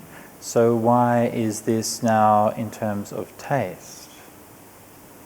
Look, I have to confess, I'm not really sure about this one. So normally you can expect when I ask you a question that it's a trick question, but now I genuinely don't actually quite know why that difference. It's always puzzled me a little bit, but I think there are some interesting ideas there. One that idea that Deepika suggested, where it's like taste is actually more complex. It's not just the tongue, but actually involves all of the senses. That's an interesting idea. Perhaps that idea like that you yourself one also is interesting, because taste is something which is experienced very personally, whereas colour is experienced, like we can all look at a dress and argue about the colour, whereas with the taste, maybe that's something to do with it. Maybe it's also to do with the fact of the conditionality and the kind of more long-term thing. I'm not entirely sure. It's not entirely clear to me. So we're running a bit out of time, so we might leave it there. But if anybody does come up with ideas on that, we can come back to that. It's just an example, but why that example, right? I mean, the Buddha chose his examples very clear, for very good reasons, you know? There must be some reason why that particular example. Anyway. Any other place where people talks about consciousness? Yeah, of course. Lots of different places. So, a noble disciple reflects on this. Currently I'm itched by form. In the past I was also itched by form, just like now. If I look forward to enjoying form in the future, I'd be itched by form in the future, just as I am today. Yikes. So this is why form is itchy. So let's come back to our main sutta. We're nearly at the break time. So we talked about form, feeling, perception, choices, and consciousness. And so, generally speaking, the idea of consciousness is the idea of awareness, the idea that we are aware of something. And consciousness in Buddhism is closely related also to meditation. And so through the development of consciousness, through the purification of mind in meditation. This is why consciousness is at the end. And the idea of the self being consciousness, of course, is precisely what we saw that Yajnavalkya was saying in the Brihadaranyaka Upanishad. So this is the most subtle of all of the forms of the self theory that were around in the time of the Buddha. So far we have looked at the basic definitions of these terms, but we haven't really looked at the way that they're being used in the sutta. And I will just briefly cover these, because I want to get on to the other suttas we're going to look at this afternoon. So I'll briefly cover these details just before we go on. So in each case, the particular aggregate is seen in different ways in relation to self. Form is as self, attato. So these are expressed in different grammatical forms in Pali. Self form, rupavanta, right? So this is form is self is possessing form. Form is in self, attaniva rupang, or self is in form. And so each of these corresponds to different ways that it's possible to conceptualize the self. And in most cases, all of these are actual theories of self that different people hold or have held in the past. And I'll just, again, because I'm going a little bit quickly now, I'll just mention a couple of examples of this in the context of form, and we can then move on to the others. But say regarding form as self, the most obvious one. So this is where you would say that your body is yourself. Okay, pretty straightforward. Self as having form. So this would be somebody who might argue that you can't identify yourself with your body, but nonetheless, the self is something that has some kind of material shape or some kind of material dimension or property. So the self might be more than that. It's not just form, but it does possess form. So similarly, you can say form is in self. So you could say that myself is very big and that form is a part of it, or form is something which happens inside that self. Or similarly, we can say that the self is something that happens inside form. For example, you might identify your self as the light in your heart, for example. Yeah? It's one of the sayings in the Upanishads, yeah? The Antara Jyoti, that this lives inside your heart. You say, well, this is myself, but this self is in form. It lives inside my body. Yeah? So they're obsessed with the form, I am form. Yeah? So this is by way of identity, and mama rupanti, form is mine, by way of ownership. And so the word here, pariyuttai, is a very kind of strong word. It doesn't just mean that they think about it, but it means they're obsessed with it.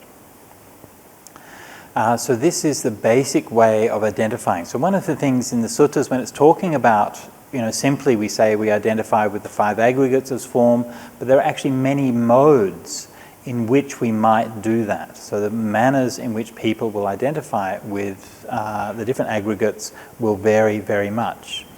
If we look in anthropology and we look at the different ways that people conceive their self in different societies, we can see that this is in fact the case, that there are many, many different ways that people conceive their self, and including many kinds of material self. So again, without going into too much detail there. So similarly, self is feeling, feeling is in self. So for example, this would be something like, say, when I die, I'm just going to go to a realm of bliss. Yes, I'm going to go and all I'm going to do is experience happiness. Yeah? So this is a realm where you're going to identify with yourself as your bliss. Or somebody might have a theory, they might say that yourself, your true self is happiness. And if you feel sad, it's because you are alienated from your true self. Yeah? So this is another way that people might talk about this. Similarly, perception. So people might identify a certain kind of perception as self, and we see that this is a very common way that states of rebirth are described in the Brahmajala Sutta and other places, where there are different kinds of perceptions. So you might, for example, be perception of perceiving light, or you might be perceiving unity, or you might have different kinds of perception, and you identify that with yourself. And of course, this self, as Giovanni noted earlier, is the idea of self, and the formation of the idea of self is very closely bound up with our sense of perception. And we tend to identify ourselves, often in very trivial ways, with kinds of perception, maybe with a haircut, or with a brand, or with a way of doing things, and we just identify that, and it becomes part of our own self-image. So choices. So identifying choices with the self is more of a function of mature adulthood. So as we grow up, we are expected to learn how to make choices. We get told we can vote. Yeah?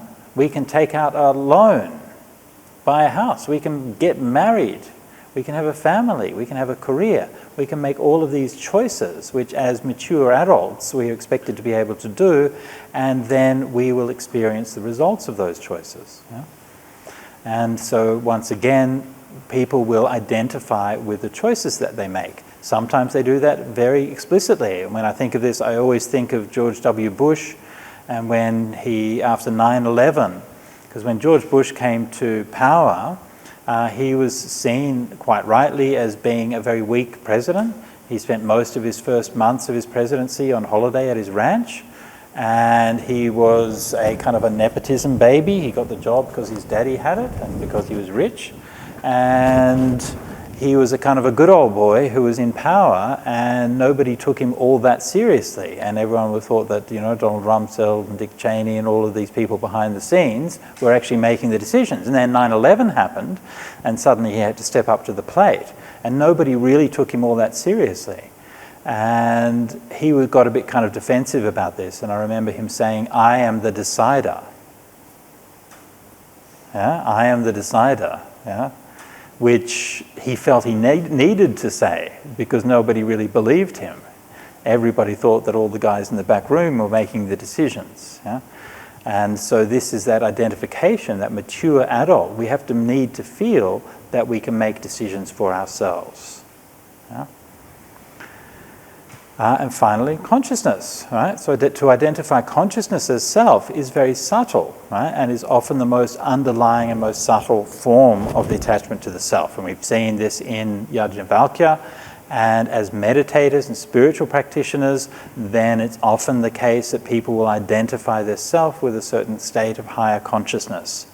And so this is very, very tempting for somebody who's on the path, because these states of purified consciousness that we can experience through meditation are very nice.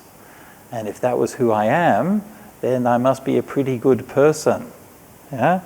So this is like the last bastion of the self. Yeah? We can let go of all of these things, and again you see this in Yajnavalkya. It's constantly saying, neti, neti, neti, not that, not that, not that. Don't get attached, don't get attached, don't get attached. All right? Not all of those things externally, not all of those things you take for yourself, but only this one thing, vijnana ganameva, yeah? The mass of consciousness.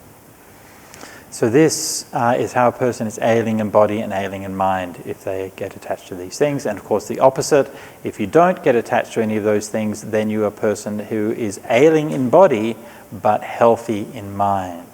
Yeah? And so this was the answer to that question by Venerable Sariputta. So this is a Nakula-pitu sutta.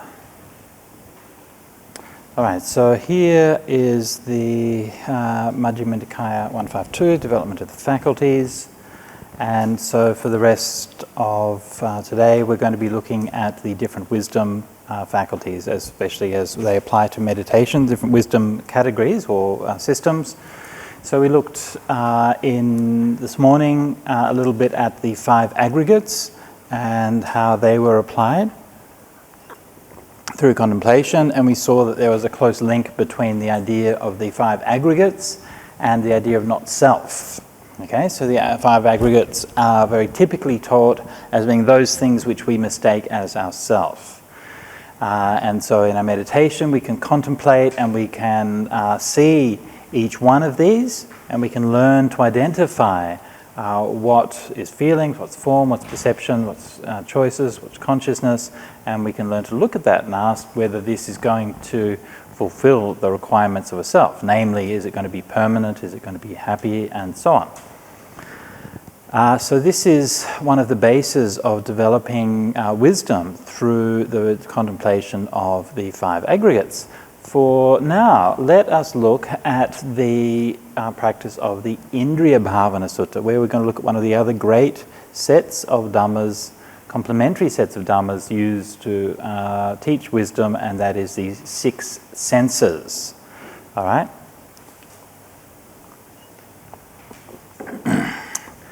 So I have heard, at one time the Buddha was staying near Kajangala in a bamboo grove. Then the Brahman student, Uttara, a pupil of the Brahman Parasarya, approached the Buddha and exchanged greetings with him.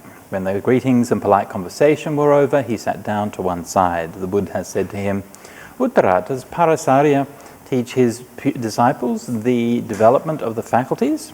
He does, Master Gautama. And how does he teach it?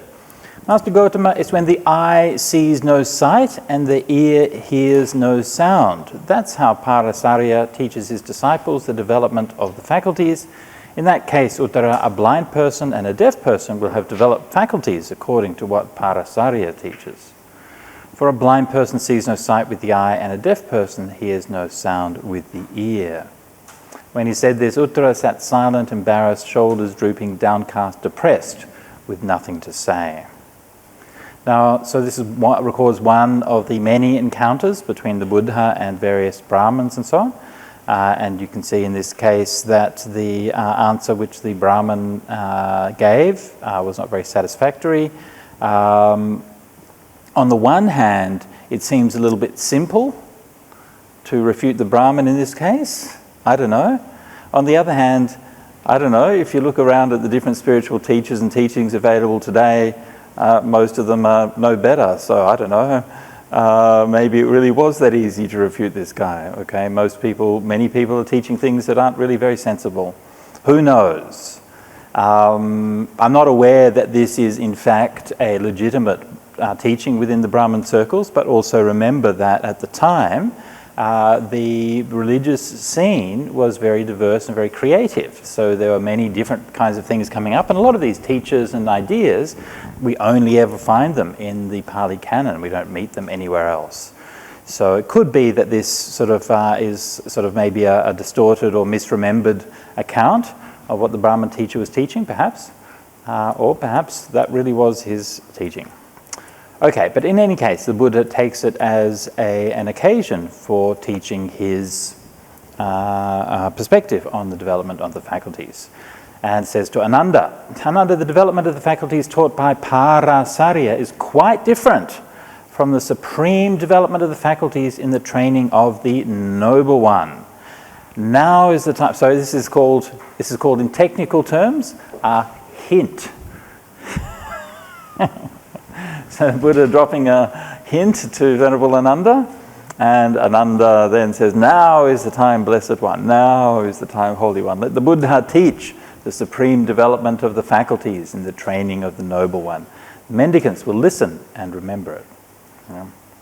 So if you recall a couple of days ago, I mentioned that in the suttas, the word Vinaya usually does not mean the Vinaya Pitaka and does not mean the monastic training as such. And here is another good example where that is obviously the case, the Aryasa Vinaya. So it really means the Buddha's teaching, actually, and but particularly the practical application of the Buddha's teachings. The Anuttarang Indriya Bhavana.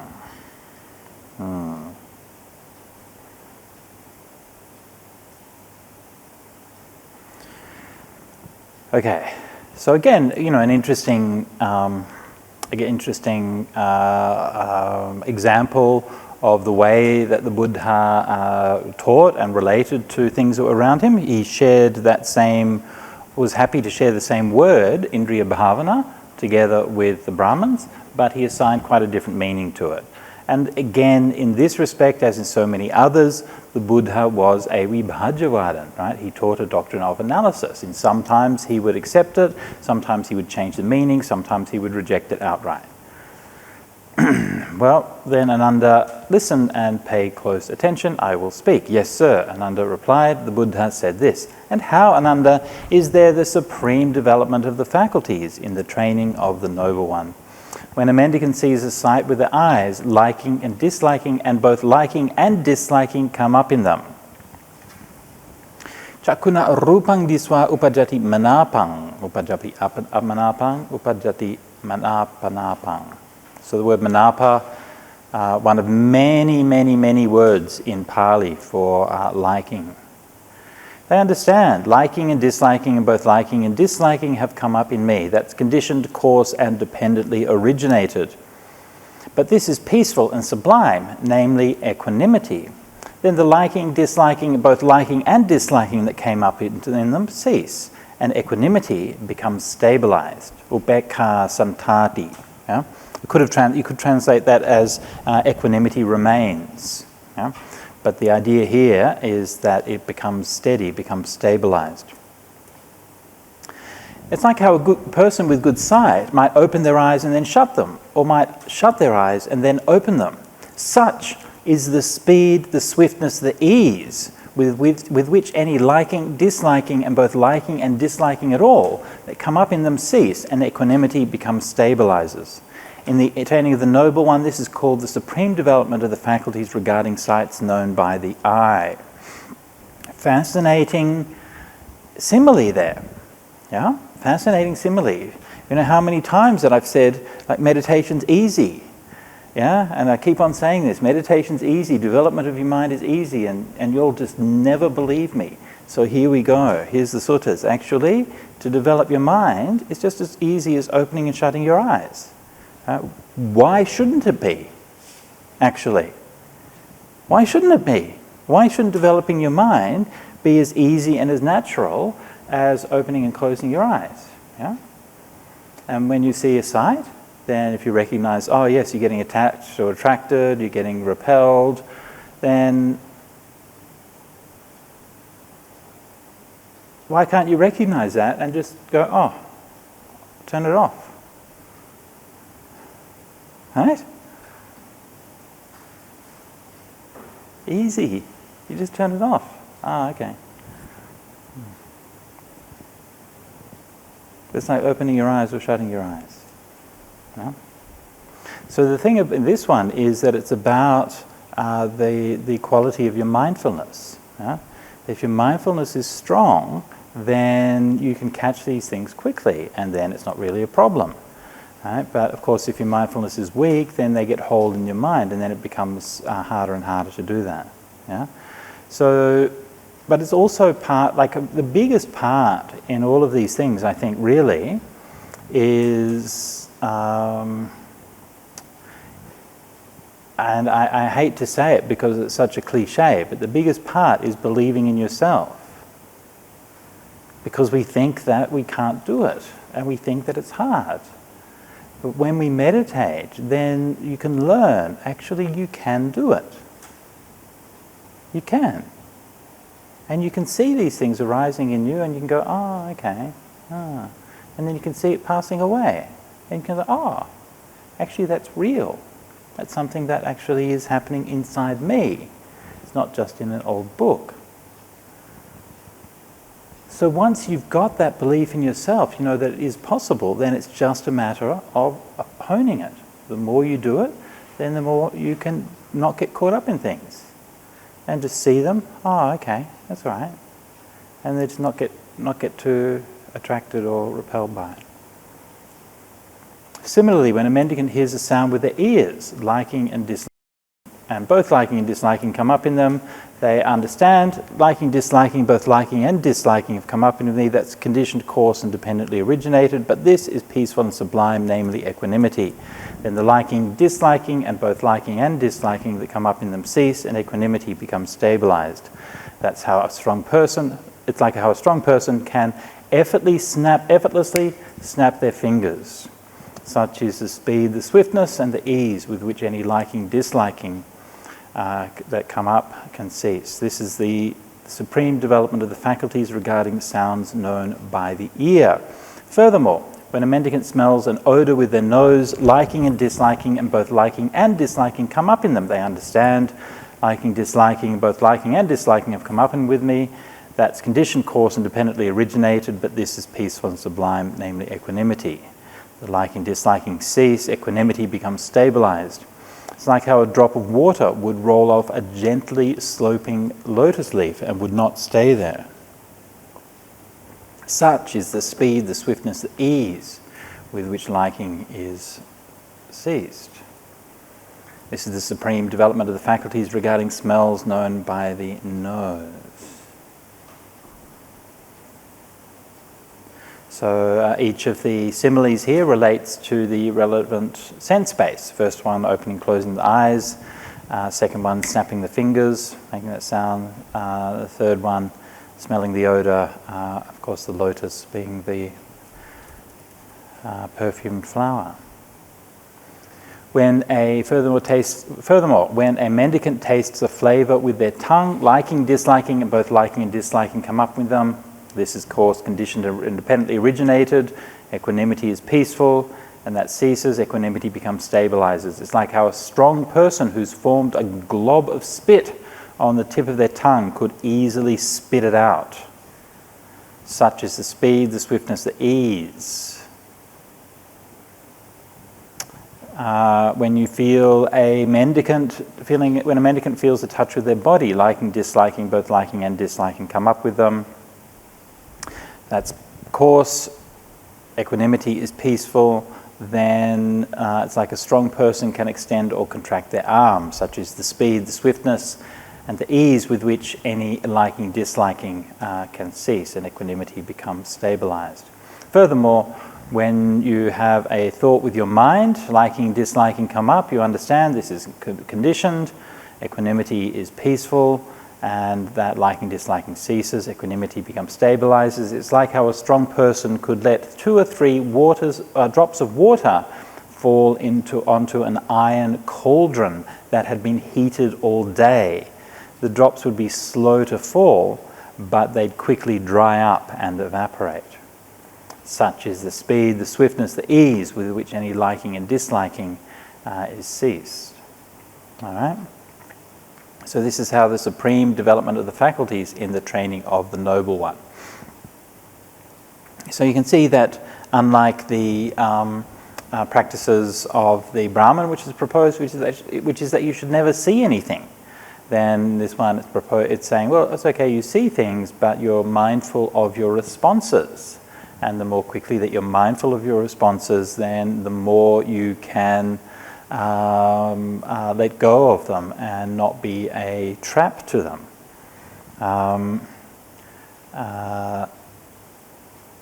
And I talked a bit this morning about how so much of our world is designed and built in order to get us to be trapped with things, and it's not just a simple thing, because this is how people get into debt. This is how people you lose your path of your life. Actually, you lose what's meaningful to you because you get so caught up in all of these shiny things. And I mentioned the concept of the Gruen transfer, which is a concept where you lose memory or you lose mindfulness of what you've done or why you came there. When you go to the shopping centre, you forget why you went there. I forgot to mention that the name Gruen is the guy who invented the shopping mall. Yeah, he invented it. And he later was like, that was the biggest mistake of my life. It was he completely regretted and said these things have destroyed America. That's what he said in the 70s. So when we are, so part of sense restraint is knowing what we're going to be able to deal with, right? Yeah? If you know that going to the shopping mall is going to be destructive, don't go, or at least minimize your time. Yeah. And if you know that so this is one of the practices that we can use, and this is of course a practice for monastics, that we like to just be in the monastery because it's nice, it's peaceful. It's not too much stuff, not too much distraction. Yeah? And so it's easier to practice sense restraint in that environment. And so when we go outside of the monastery, then you just be careful. You look at your reactions, look at your responses, and you try not to get too caught up in things. Yeah.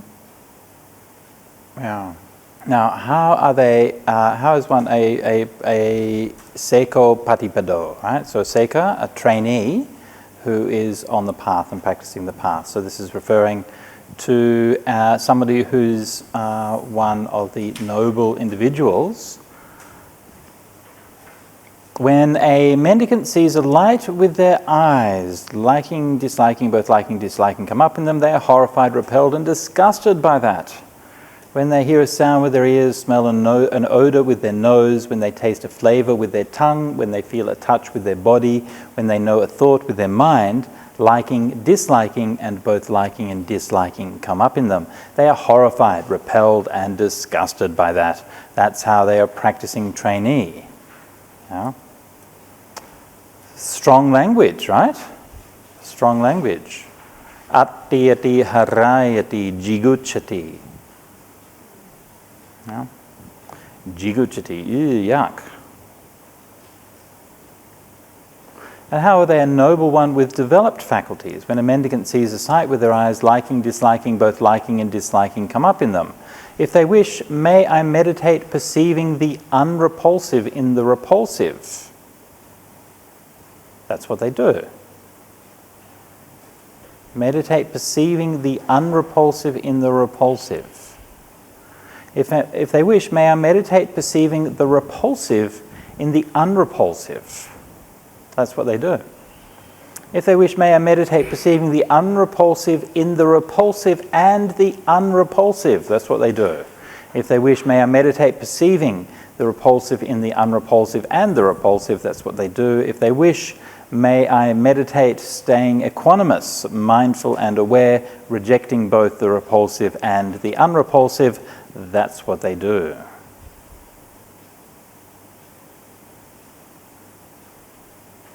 All right, so we talked a bit this morning about the role of sanya, a perception. Yeah? So this is giving us one of the examples of how sanya can be practiced with that kind of level of mastery. Now, why would you want to do some of these things? I'm not entirely sure. Why would I want to see the repulsive in both the repulsive and the unrepulsive? I don't quite know why, but you might want to do that. If you can, you can. So the basic idea here is that these, you can see the movement of it, right? So you can see the movement from that attraction and repulsion, and then you can see each aspect in the other aspect, right? So if there's something which is normally repulsive, all right, maybe you see a, so how would this work? You're walking along the road. Well, we're not at equanimity yet, yeah? That's at the end, yeah? So if you see something repulsive, let's say maybe you're walking along the road, you see a dead kangaroo. Yeah, that's pretty yucky, or a dead dog. And then your reaction is like, ew, yuck. And then you can use, for example, you might think of it with compassion, yeah?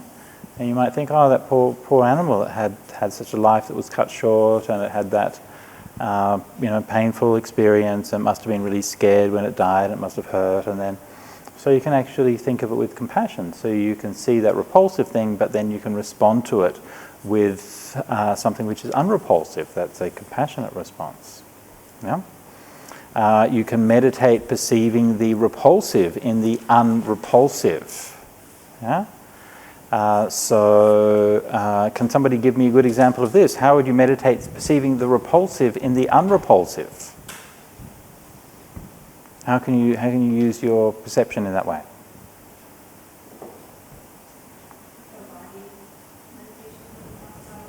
Right? Yeah.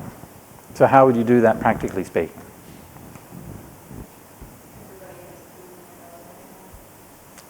Oh, thank you very much. Yes. Didn't have to be that repulsive. Sure, but of course that's a great. That's a kind of one of the classic examples. You might use it to just kind of remind yourself. Actually, people are just people, And when you see people who are very beautiful or very attractive, and then they kind of draw you in, and these kinds of things, it's such a trap. It's really astonishing how much of a trap there is. There's a great one of the Greek myths. It's the myth of who is it? There's like Aphrodite and someone else. Sorry. It's not Narcissus. No, there's another one. I'm just trying to remember the name of it now.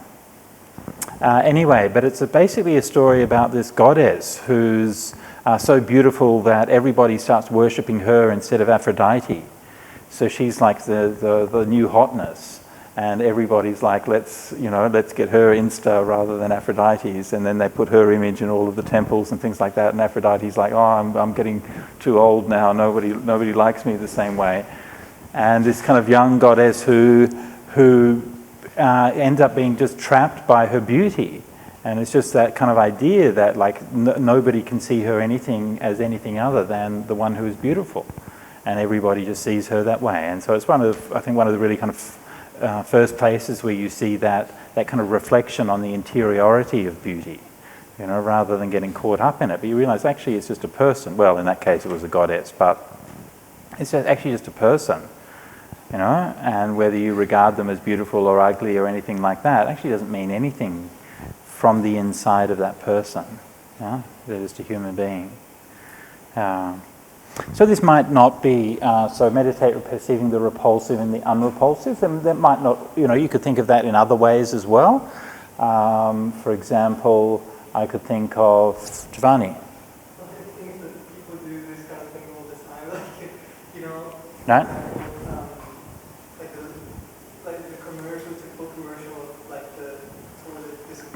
Okay. where you just see like hoods, like Right. lines. Yes. And then they zoom in, there's like the germs and all this stuff. Right, and right, they right. show you that you have to use the disinfectant. Right. And then housewives just go crazy. Right. I mean, my mom does. So, Just have to kill all the yeah, germs. exactly. Yeah. So, I guess, Yeah, right, and advertising is all based on the manipulation of perception, right? Yeah, absolutely. And most people, like you say, not hard. Yeah, and this again is like why you practice this kind of thing, and they have like no effect. It's weird. I always kind of think of that with like ads, especially ads on the internet. Like you get all these ads on the internet, and I'm like, dude, I've been a monk for 25 years. I've literally never bought anything. Has not your super sophisticated algorithm worked this out yet?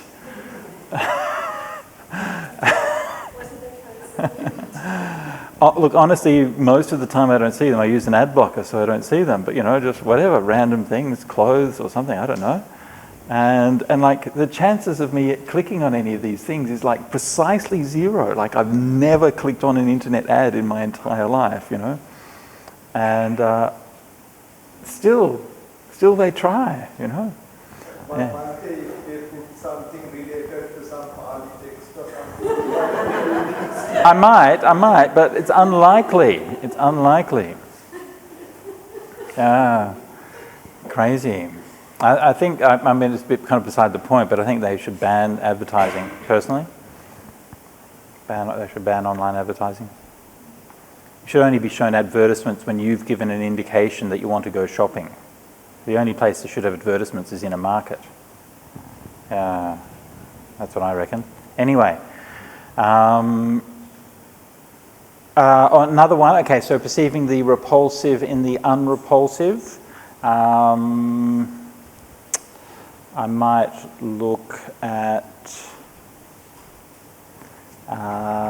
say,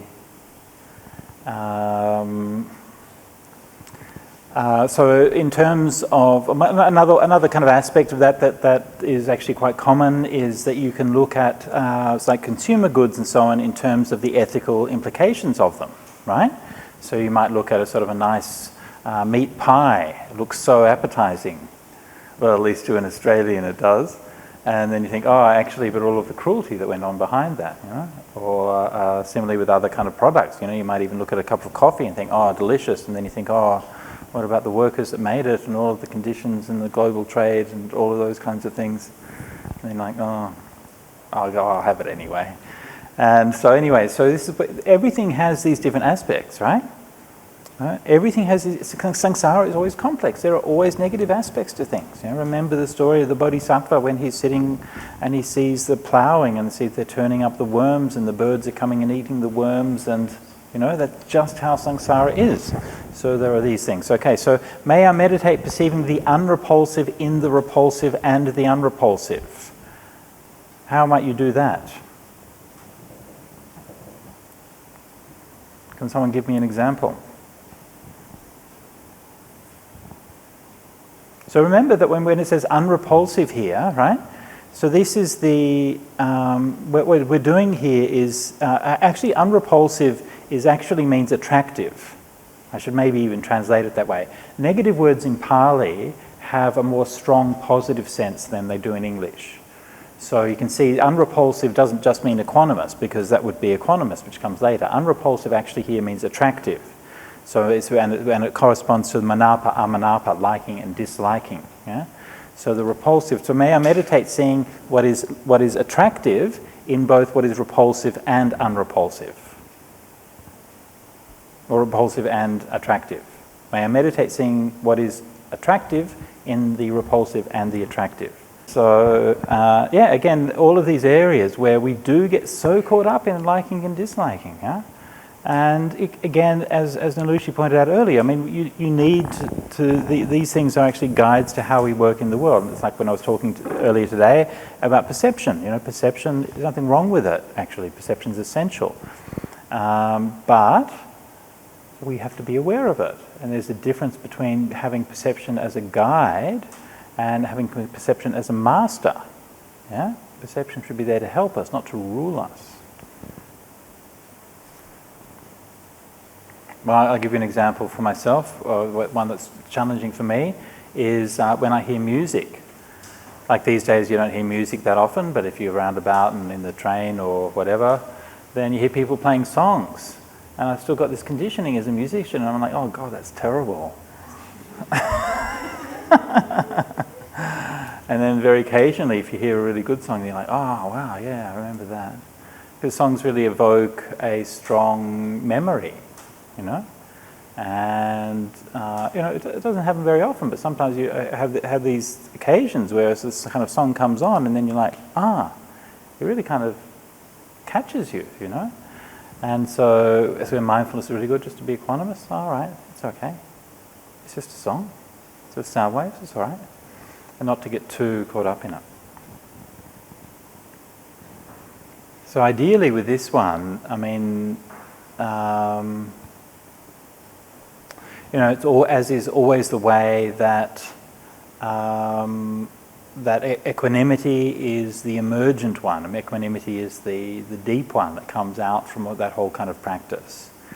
And so I think this is what I think sometimes it's easy to forget. It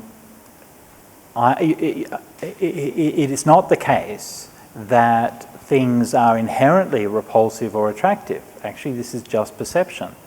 Yeah, and so there is I think one of the forms that elevationism takes, right? The idea of leaping over things, is that I'm just going to go straight to equanimity. Yeah, but often that equanimity then is very, very brittle. And it's very fragile, and often based on a kind of repression or something. So this is why we do the work beforehand. Yeah. Yeah, to actually let go of those attachments, then we need that kind of almost that, because the attachment has that attractive force, then you need a kind of a negative force to push it the other way. You know, this is why the repulsive and the unrepulsive. To get into that state of balance, you first need that negative force. And if you just come in with equanimity from the beginning, then often you can be in kind of denial about things, you know. It can be that it can work for a while. I'm not saying you shouldn't ever do it, but I'm just saying that often it'll be quite fragile. And maybe you'll end up being in denial about it. And you say, oh, you know, I'm not really attached to these things, but actually you haven't really done the work to be able to develop that deep non-attachment. Okay. Mahahatthipadopama sutta. So this is one of the very grand suttas in the canon on the elements, and with the teachings on the elements as well as the Dhatu Samyutta, where we find many of the shorter discourses on the elements. We also find a number of longer ones in the Majjhima Nikaya especially. Prominently this one, Majjhima 28, and also the Dhatu Vibhanga Sutta. Now, the teachings on the elements is a kind of an interesting one, because even though it's not as like the Dhatu Samyutta is quite a lot smaller than the Kanda Samyutta or Salayatana Samyutta, so that collection is quite a lot smaller. And even within that collection, it actually includes a lot of kinds of elements, kinds of dhatus that are not really the four dhatus. But when we find long teachings on them, they are indeed very long. So this is one of the longest suttas in the Majjhima Nikaya, so we're going to skim it a little bit in brief. We're not going to be able to go in detail through the whole thing. In fact, we could do the whole retreat on this one sutta. Maybe. We did the whole retreat on the Dhatu Vibhanga Sutta, right? Yeah, that was good. Yeah. So have I heard. At one time, the Buddha was staying near Savatthi in Jeta's Grove and Anathapindika's monastery. There, Sariputta addressed the mendicants. Reverends, mendicants. Reverend, they replied. Sariputta said this: the footprints of all creatures that walk can fit inside an elephant's footprint. So an elephant's footprint is said to be the biggest of them all. In the same way, all skillful qualities can be included in the Four Noble Truths. What for? The Noble Truths of suffering, the origin of suffering, the cessation of suffering, and the practice that leads to the cessation of suffering. So this is like a great example of Sariputta's teaching style. He's very unhurried, he's very methodical. He will take the time to ground his teaching in the fundamental teachings of the Four Noble Truths. So you remember, we remarked a bit earlier that Sariputta is the one who establishes his students in stream entry, right? The vision of the Four Noble Truths. We see this again and again, like the Satya Vibhanga Sutta and other places where Sariputta is focusing on these fundamental teachings. But when he presents these fundamental teachings on the Four Noble Truths, he doesn't simply just repeat the teachings that were given through the suttas and given by what the Buddha did, but he will illuminate it and bring it out and analyze it in a new way, showing some kind of different teaching. But he's doing this by leading along. Okay, let's start with something that we know. Yeah, okay, start with a nice simile. Yeah, and again, sort of that teaching style. Yeah, quite reminiscent of the Buddha's teaching style with the prominent use of a simile. Yeah? And both Sariputta and the Buddha tended to use similes in this way, where you have a simile that is, on the one hand, very ordinary and very everyday, right? You see an elephant walking around, you see the footprint, quite a common sight in ancient India, but at the same time also something which is quite meaningful, right? It conveys a sense of the power and the dignity and the strength of the Dhamma. And also the idea of the tracks, like the footprint, like what's left behind by the elephant, right? You're not actually seeing the elephant. Same way when you see the teachings is just the words, right? We're seeing the tracks that the Buddha gave. We're not seeing the actual Dhamma itself. So the simile from the beginning has all this kind of richness in it. Yeah, and that's sort of setting up the teaching, and then we're going to be going further and further inside. Noble truth of suffering. So what is the noble truth of suffering? Rebirth is suffering, old age is suffering, death is suffering, sorrow, lamentation, pain, sadness and distress are suffering. Not getting what we wish for is suffering. In brief, the 5 grasping aggregates are suffering.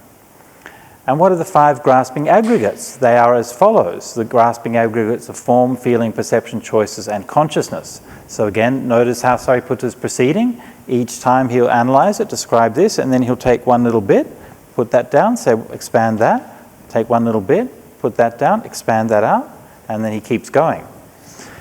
5 grasping aggregates, form, feeling, perception, choices, and consciousness. So what is the grasping aggregate of form?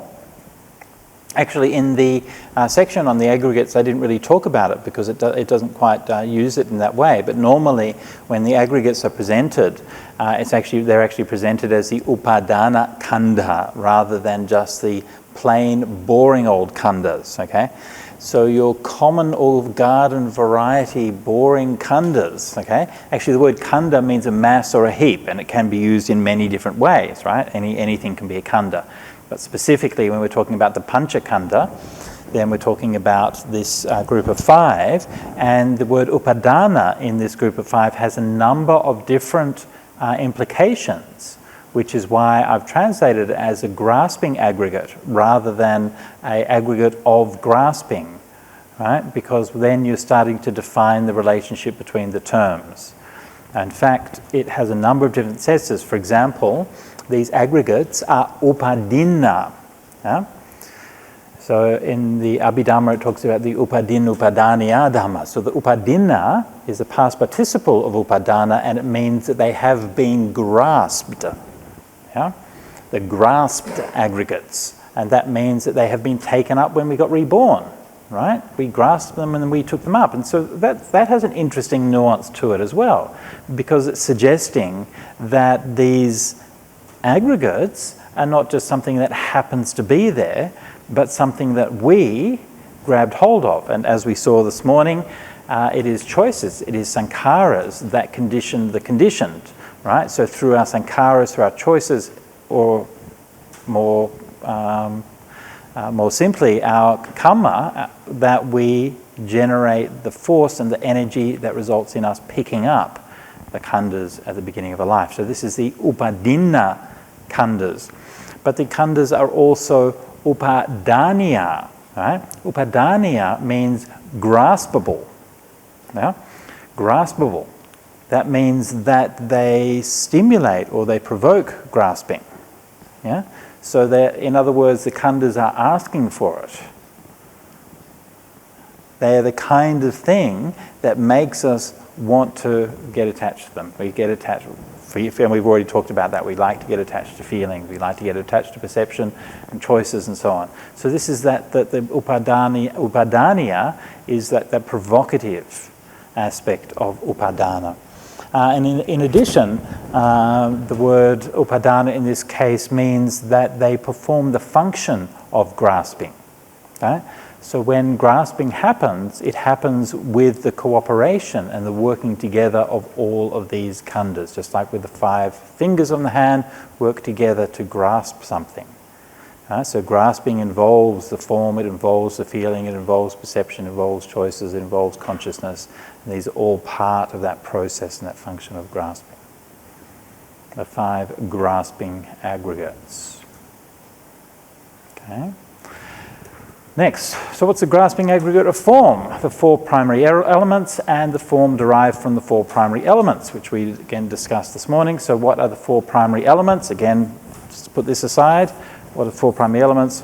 Earth, water, fire, and air. Great. Now, what is the earth element?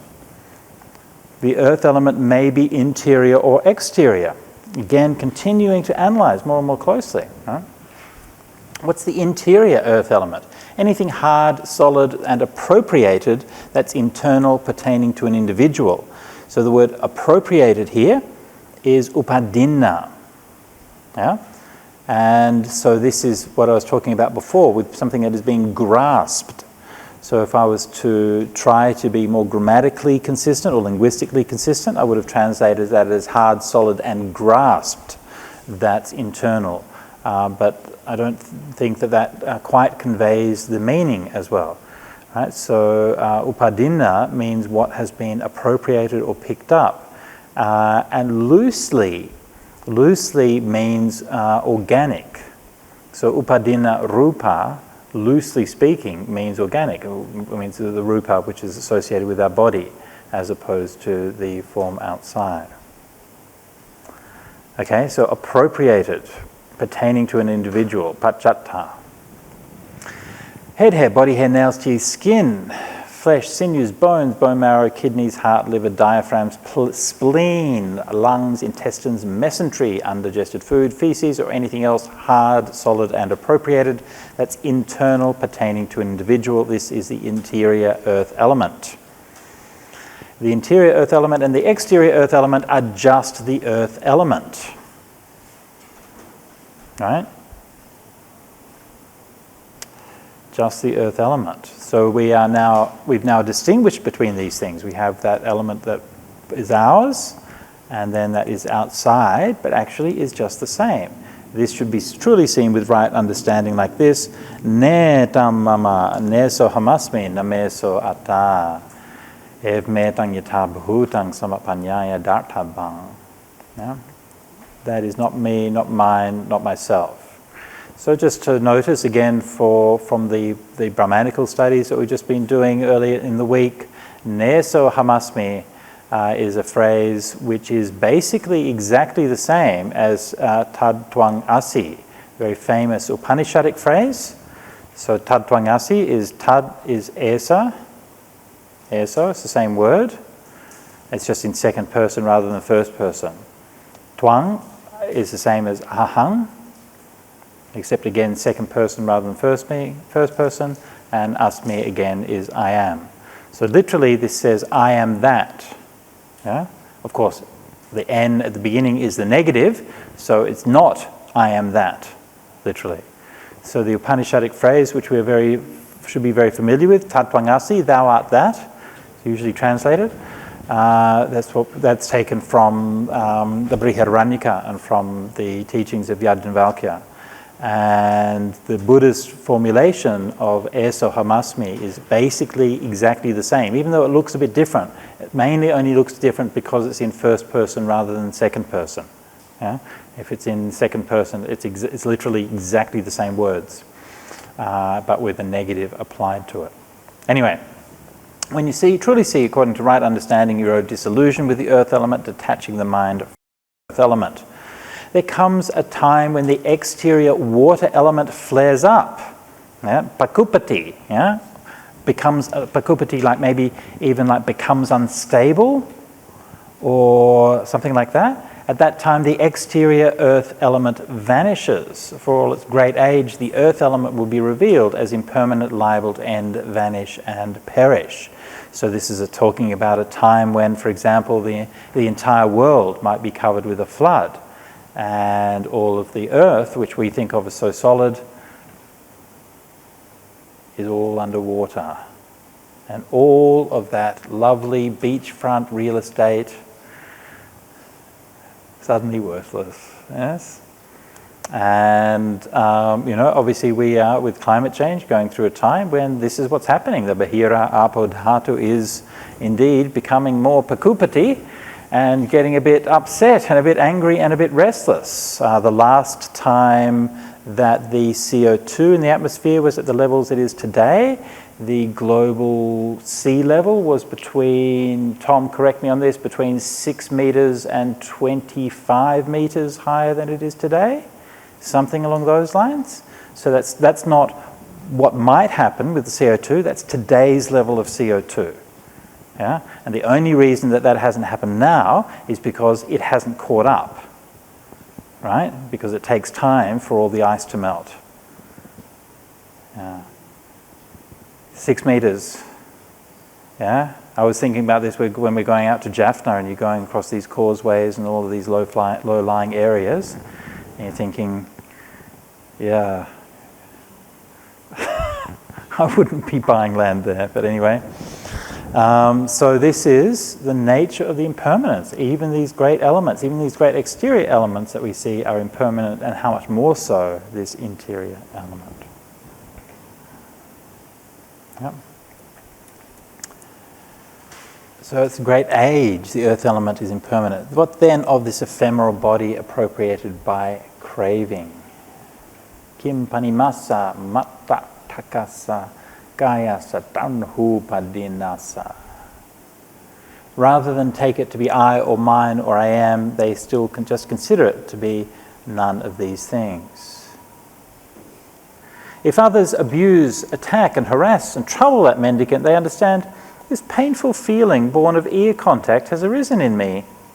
That's dependent, not independent. Dependent on what? Dependent on contact. They see that contact, feeling, perception, choices and consciousness are impermanent. Based on that element alone, their mind becomes eager, confident, settled and decided. And others might treat that mendicant with disliking, loathing and detestation, striking them with fists, stones, sticks and swords. They understand this body is such that fists, stones, sticks and swords strike it. But the Buddha has said in the simile of the saw, even if low-down bandits were to sever you limb from limb, anyone who had a malevolent thought on that account would not be following my instructions. My energy shall be roused up and unflagging, my mindfulness established and lucid, my body tranquil and undisturbed, and my mind immersed in samadhi.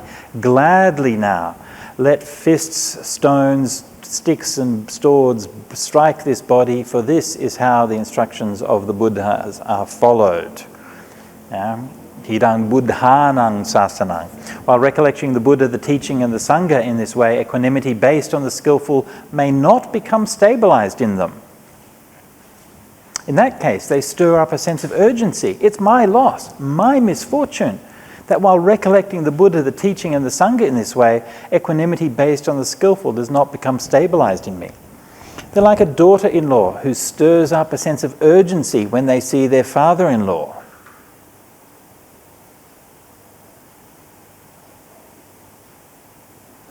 This simile is used a few times in the suttas, and basically the idea is when a new bride is brought back to home, that she's always very eager to please her new family. And so the Buddha said for practitioners that you should be like that. Right? So you should always be very kind of eager to do the right thing and to make sure you do all of these things. So that's the daughter-in-law simile. If while recollecting the Buddha teaching and the Sangha in this way, equanimity based on the skillful does become stabilized in them, they're happy with that. At this point, much has been done by that mendicant. Etavatapi ko avuso bhikkuno bahukatang hoti. Bahukatang. So what a great analysis, right? And Sariputta is drawing all of these things in together, right? And these different aspects of the teaching, and then presenting them in a way that's also very practical, right? And so he's not just, and remember, teaching for people who are just coming to Buddhism, who are learning things, and then teaching things that are actually very, very practical within that philosophical concept. I'll just break down a few of these things as we go without, again, too much detail. So that one we've done. So if others abuse, attack and harass and trouble you, painful feeling born of ear contact has arisen. Right? Good tip. Next time that happens, will happen. Go online, see something, hear something. Oh yeah, there's that contact. It's eye contact, it's ear contact. Yeah. That's dependent. All of these things are impermanent, and our responses to them are also impermanent. So he's giving us this teaching about the elements and the khandhas, but applying it in a very practical way. Based on that element alone, tassa dhata ramanam, their mind becomes eager, confident, settled, and decided. If you recall, I think it was yesterday or the day before, I mentioned briefly about this set of 4 verbs, and I pointed out that in the other version we had the other day, it had vimucchati, which I had translated as decided, and here we have adhimucchati, and I said that actually that the texts vary between these two things. So after research, I concluded that the original reading should be adhimucchati in every case. So here we have that reading, adhimucchati. So if others, sorry? Decided, yeah, adhimucchati. So adhimucchati is to be convinced or be decided about something. It's a synonym for saddha. Yeah, so you have saddhang adhimucchati, to be decided on faith.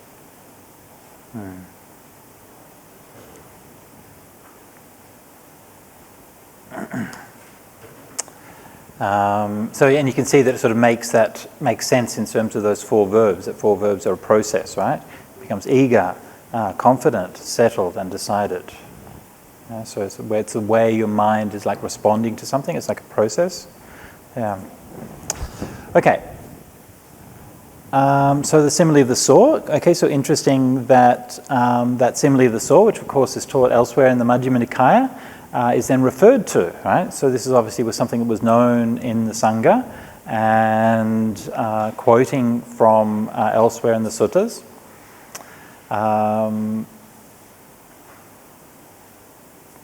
A tough ask, right? It's a tough ask, yeah? The Buddha wasn't messing around, yeah? Yeah. And then that way that you're urging yourself to practice meditation, and again the description of meditation here being very similar to the descriptions of meditation we've seen before. My energy roused up and unflagging, so this is the right effort. My mindfulness established and lucid. Of course, this is the right mindfulness. My body tranquil and undisturbed, and my mind immersed in samadhi, being the right samadhi. So this is, again, as always, so reinforcing that context of the practice of samadhi. And, worth noticing that because this is a wisdom sutta, right? The Buddha wasn't separating, or in this case, Venerable Sariputta, he's not separating out the samadhi and the wisdom. Actually, these things all go together. Through the wisdom, one's been able to reflect and abandon the unwholesome responses to these kinds of challenges, yeah? And then because of that, you can establish the mindfulness and then come into samadhi, yeah? Then who cares? I'll die sitting samadhi. But even then it might not work, right? Yeah. Sometimes it doesn't work. Sometimes you have to keep trying. And again, that context where Sariputta is teaching for students and trying to, to give them encouragement and give them techniques of saying, look, if it doesn't work the first time, it's okay, right? Keep on going, stir up that urgency. And again, this idea of the balancing the different faculties. So, we saw yesterday, the day before yesterday with the Upakilesa Sutta about how the Buddha would sort of try to balance that approach in meditation, sometimes stir up more energy, sometimes more relaxed and so on. So in this case they need to stir up more energy and then they keep going until they've been able to establish that equanimity based on that meditation. So that's a point much has been done by that mendicant. Okay, any questions on that one?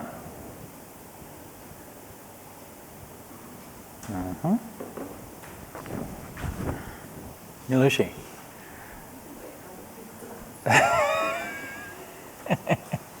You're performing a very generous and open-hearted service for the community. Yeah.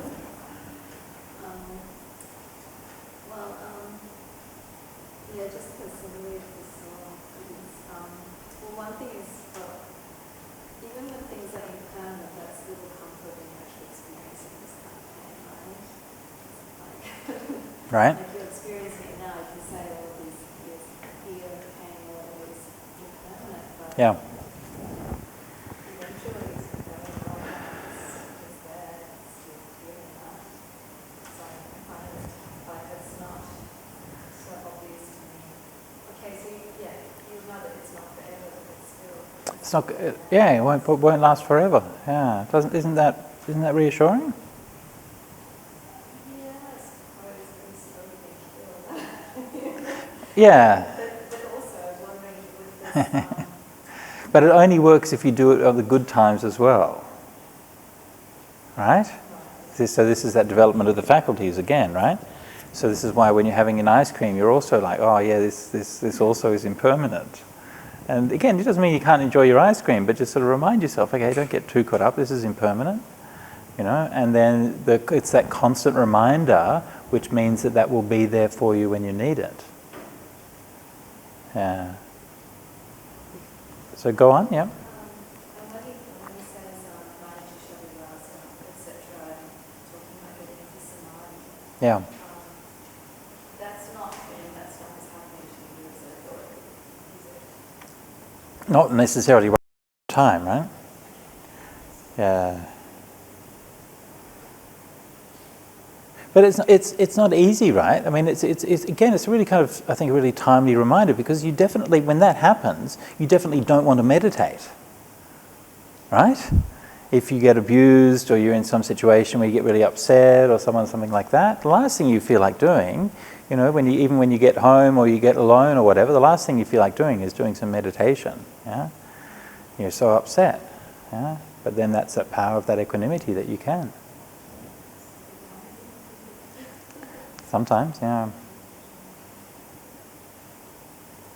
But I mean, it does. I mean, in that particular case, it does depend, right? If your mindfulness and equanimity is really not strong enough, then maybe actually doing meditation isn't a good idea, right? It just depends, because sometimes you just get caught up in your own head and you can get whirled around and round and round and round. It's not always a good idea, right? So this case is talking about someone who has that maturity to be able to see it that way, so that's fine, but it's not a universal prescription. Yeah? If you're really upset, just see how you go, try to establish that equanimity, and if meditation is going to help you, great. But if you find you're just getting caught up in your head, then you need to try to do something else to distract yourself, put yourself in a good mood, maybe talk to somebody or whatever that's going to help you there. Walking meditation can be good, although even that can be good, but even that can help you to, if you're really angry or really upset, sometimes it might be talking to someone, sometimes it's like doing something. Something that you like doing or whatever can sort of get you a bit out of that space. So you have to be a bit creative. Yeah. Okay, let's move on. What is the water element? The water element may be interior or exterior. What is the interior water element? Anything that's watery, watery and appropriated, that's internal, pertaining to an individual. This includes bile, phlegm, pus, blood, sweat, fat, tears, grease, saliva, snot, synovial fluid, urine, or anything else that's watery and appropriated, that's internal, pertaining to an individual. Another thing I just note in passing, that when we talked about the elements earlier, I mentioned how the elements are not just the sort of those particular physical things. It's not just earth and water and so on, but it's the material properties. And so this is again something which is made clear in the suttas itself. And so it's clear that water doesn't just mean water, apo doesn't just mean water, but anything that is has that property of. So perhaps we might be better off translating it as liquidity or liquid. But anyway, this is called the interior water element. The interior water element and the exterior water element are just the water element. These should be truly seen with right understanding, like this. This is not mine, I am not this, this is not myself. When you truly see with right understanding, you grow disillusioned with the water element, detaching the mind from the water element. There comes a time when the exterior water element flares up. It sweeps away villages, towns, cities, countries, and regions. Yeah? And we know that this is the reality. While we've been on this retreat, there's been massive floods in Bangladesh and Assam, millions of people out of their homes again, and this is climate change. Of course, there's always flooding in those regions, but it gets more and more. There comes a time when the water in the ocean sinks down 100 leagues, or 2, 3, 5, up to 600 or 700 leagues. There comes a time in the water in the ocean stands just 7 palm trees deep, or 6 or 5 or 4 or 3 or 2, or even just 1 palm tree deep. There comes a time when the water in the ocean stands just 7 fathoms deep, or 6, 5, 4, 3, 2, or even just 1 fathom deep. There comes a time when the water in the ocean stands just half a fathom deep, waist deep, knee deep, or even just ankle deep. There comes a time when there isn't enough water in the ocean even to wet the tip of your finger. So for all its great age, the water element will be revealed as impermanent, liable to end, vanish, and perish. Yeah. Amazing to be able to see that depth of impermanence, right? To be able to see. It's so hard for us to imagine. This is one of the big problems that we face in the realm of climate change, and trying to talk about this is you can't get people to imagine that the world is actually going to be substantially different than it is today. It's all we've seen, it's all we've kind of known. But when we look back at Earth and the history of the Earth, you realize actually it has been very, very different. And this period that we've been in actually is quite unusual, and it's the result of many, many different conditions that are keeping it like that. And at some point, the Earth might be covered in water, and at another point, the water's all dried up. There's nothing there. And we can look at Mars, where there used to be water, free-flowing water, and now there's nothing. Not enough to wet the tip of your finger. What then of this ephemeral body appropriated by craving? Rather than take it to be I or mine or I am, they still just consider it to be none of these things. And so it has the entire passage about the reflecting on the simile of the saw and so on, but most of that is abbreviated in the text. Actually, one thing that just to note is that, of course, when you see here the Pali and the translation side by side, then you can see which bits are abbreviated. When you're looking at the Pali manuscripts, all of the Pali manuscripts abbreviate things. Okay, so the abbreviations is not just something we do in translation. All of them make abbreviations. Often the abbreviations are similar in the different editions, which says that they were quite old. these patterns of abbreviations. Usually, and in almost every case, the abbreviations make sense, right? So they've been abbreviated meaningfully, you know, they're not just kind of random or whatever, but they make sense. So usually when we're translating, as a general rule, we can follow the original text and abbreviate in a similar way, but sometimes we choose to abbreviate things that are spelled out in the original, or sometimes we choose to go the other way, and we spell things out in the translation that might be abbreviated in the original. Sometimes the original is maybe a bit over-abbreviated for a modern reader, because it relies on, like you might have like a collection, and it relies on you having read the earlier text in that collection. Whereas if you're reading something on the internet, maybe you just come to that one fresh and you haven't read that earlier one. So if sometimes we might kind of expand a bit. So this is why you see that, you know, that's just the judgment of the translator. Sometimes the text and the abbreviation and the Pali don't quite match up, that's why. But yeah, as you can see in this case, this is abbreviated in this way in the text itself. If, while recollecting the Buddha, the teaching, and the Sangha in this way, equanimity based on the skillful does become stabilized in them, they're happy with that. At this point, much has been done by that mendicant. Water element. And what is the fire element? The fire element may be interior or exterior. What is the interior fire element? Anything that's fire, fiery and appropriated, that's internal, pertaining to an individual. This includes that which warms, that which ages, which heats you up when you're feverish, that which properly digests food and drink, or anything else that's fiery and appropriated, that's internal, pertaining to an individual. This is called the interior fire element. The interior fire element and the exterior fire element are just the fire element. This should be truly seen with right understanding like this. This is not mine, I am not this, this is not myself. When you truly see with right understanding, you grow disillusioned with the fire element, detaching the mind from the fire element. There comes a time when the exterior fire element flares up. It burns up villages, towns, cities, countries, and regions until it reaches a green field, a roadside, a cliff's edge, a body of water, or cleared parkland, where it's extinguished for lack of fuel.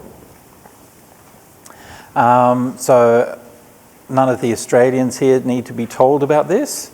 And in fact, the Aussies are looking at this and thinking, that seems a bit naive to think that a green field or a roadside is going to be able to put out a bushfire. But anyway, yeah. There comes a time when they go looking for a fire, taking just chicken feathers and strips of sinew as kindling. Yeah? Actually, we had an extensive discussion about this on Discourse some weeks ago. It's an odd one, right? Kukutapatena. And then the haru dadulena, especially that one's a bit of a difficult one to translate. But that's what I think that it means. There were some other suggestions about interpreting it, but I think that's still correct. Sorry? Naharu, yeah. Naharu is like a sinew, like a, naharu. Dadula is the hard bit. Dadula is anyway. Naharu dadula, definition of the strip of set of sinew. It's one of these words that only occurs really once, so there's nothing much you can learn about it. Where are we now? Oh no.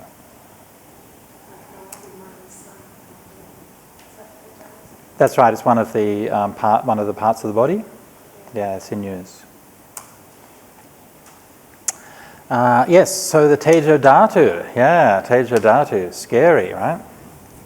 Since we've been on retreat, the Tejo Dhatu has been very pakupati in different parts of the world. It's getting quite upset. In Iran, more cities have been measuring temperatures over 52 degrees. 52 degrees. Can you imagine? roads melt, infrastructure collapses, fires start, people just drop dead. Yeah, it's not good. In Poland, when I've been talking with our developers in Poland, and there they've had temperatures over 35 degrees. In India, the output of milk has dropped by 30% in recent, I think, the last couple of months or two, because of the heat. Cows are not giving milk. In Somalia, there is what the UN observers have called the worst human rights crisis they've ever seen. And I think, if I remember correctly, in Eastern Africa, up to 89 million people facing starvation and food deprivation. Caused by drought, caused by climate change. Meanwhile, in Mexico City, at the beginning of summer, they had like 6 inches of ice all over the city. Yeah. Pakupati. Yeah.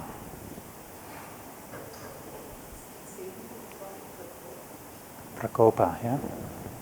It's another one of those words that has a twofold meaning. Yeah, so it means both to shake or tremble, and also to get angry. Yeah, it's in the is it in the Dhammacakkappavattana Sutta? Sankampi, sampakampi, sampavedi. A slightly different word there. Yeah, but yes, it can mean either to be upset or to get angry. Yeah. Yeah. Yes. Yeah. Really angry. Oh. Yeah.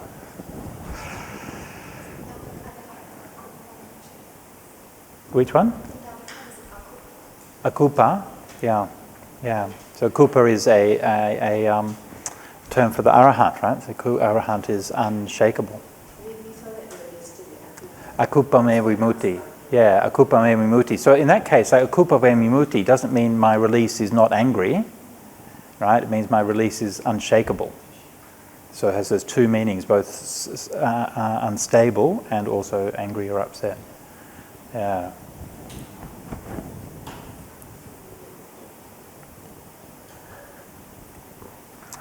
All right, so at that point, much has been done by that mendicant. So what is the air element? The air element may be interior or exterior. What is the interior air element? Anything that's wind, windy, and appropriated, that's internal, pertaining to an individual.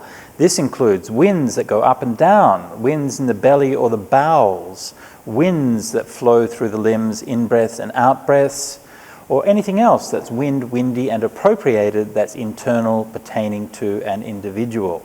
This is called the interior air element. The interior air element and the exterior air element are just the air element.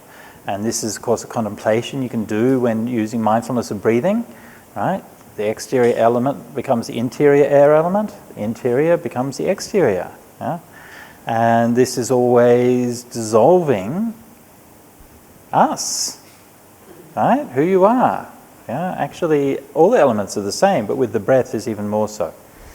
This is not mine, I'm not this, is not myself. You truly see with right understanding, you reject the air element, detaching the mind from the air element. There comes a time when the exterior air element flares up. It sweeps away villages, towns, cities, countries, and regions.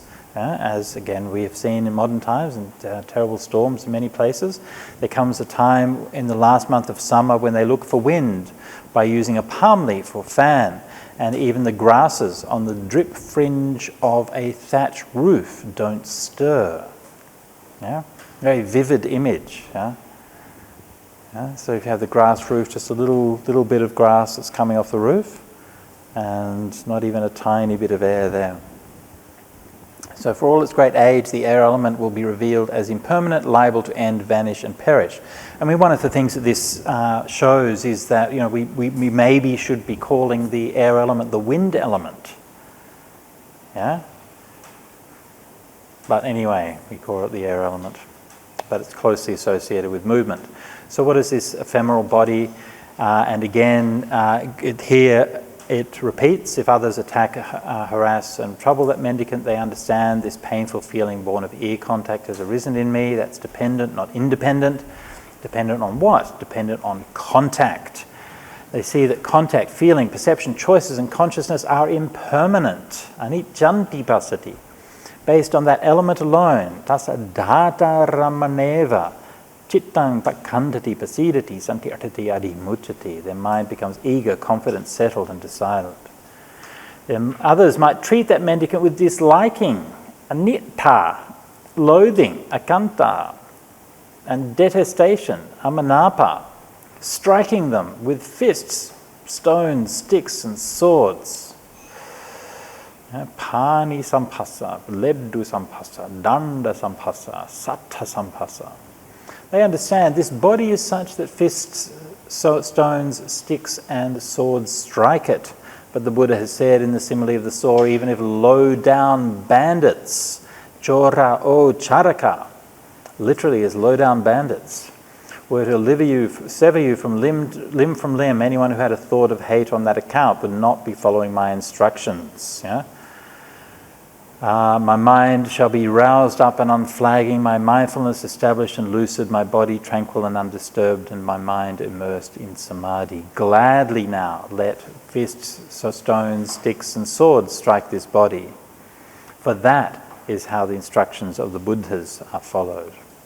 While recollecting the Buddha, the teaching of the Sangha in this way, equanimity based on the skillful may not become stabilized in them. I just have to say that if you're practicing, okay, and then you get set upon by bandits who are beating you up and cutting you limb from limb, and you're sitting there like, I'm going to be completely equanimity and not have any response to that, and then you say, oh, actually, no, I actually do get angry and I do hate, then you'd be pretty disappointed. It's a high-risk scenario is all I'm saying, right? You want to get it right. Anyway, so if it doesn't work, you'll be like, it's my loss, my misfortune that equanimity has not become stabilized in me. Like a daughter-in-law who stirs up a sense of urgency when they see their father-in-law. If, while recollecting the Buddha, the teaching of the Sangha in this way, equanimity based on the skillful does become stabilized in them, they're happy with that. At this point, much has been done by that mendicant. Okay, so 4 elements. We've gone through those 4 elements and we've been through that same passage in each case. Now, we've also, Sariputta's not finished. He also has some more interesting stuff. When a space is enclosed by sticks, creepers, grassmen and mud, it becomes known as a building. In the same way, when a space is enclosed by bones, sinews, flesh and skin, it becomes known as a form. Huh? So remember we were talking this morning about space, right? Space is conditioned. Yeah? So space is not something it just is, but it's something which is sankhangachati, which becomes reckoned as a space because of the conditioning of the other things. Reverends, though the eye is intact, and this is an interesting passage, I believe, and I'd have to check this, but I believe, if I recall correctly, that this passage is not found in the Chinese or has some differences from the Chinese version. But I'd have to double check an earlier study on that to see. Reverends, so the eye is intact internally so long as exterior sights don't come into range and there's no corresponding engagement, there's no manifestation of the corresponding type of consciousness. All right, so just stop for a minute and reflect what's going on here. The eye is intact internally, right? That means that you haven't died or you haven't become blind. Physically, the eye is there. Bahira cha rupa, external rupas, external sights, do not come into range, okay? And there's no corresponding engagement. Tajjo mana samanoharo. This is quite an unusual and specific psychological terminology that he's using here. So tajja means suitable or appropriate. So what that means is that the mind is there, but you're not paying attention to your eyes, you're not paying attention to sight. then there is no manifestation of the corresponding type of consciousness, vijnana bhaga. Okay, so the I is intact internally. Okay, exterior sights do come into range so long as there's no corresponding engagement, there's no manifestation of the corresponding type of consciousness. Okay, so there has to be not just the I and the sights, but there also has to be that inner attention, like the mind has to be directed towards it. But when the I is intact internally and exterior sights come into range and there is corresponding engagement, there is the manifestation of the corresponding type of consciousness. The form produced in this way is included in the grasping aggregate of form. The feeling, perception, choices, and consciousness produced in this way are each included in the corresponding grasping aggregate. Okay, so when there is that moment of I consciousness, then that then creates almost like a cascade of effects and conditions, right? It conditions the form, but also the feeling, perceptions, choices, and consciousness, which are also conditioned by that act. And as we've talked about during the course, about how perception is involved in the way of process, how choices and so on are included in that act of sight. So this is how there comes to be the inclusion, gathering together and joining together into these 5 grasping aggregates. Okay? Again, a very significant statement, right? Sariputta is throwing a lot into this sutta. It's a very meaningful statement. Right? So we can, we often think of these 5 grasping aggregates as being something which is just there, with something which is taken for granted. But actually it's something which is produced in every moment. We are constantly conditioning it by what we do and how we engage with the world. And if we do not bring our attention to those things, they do not happen.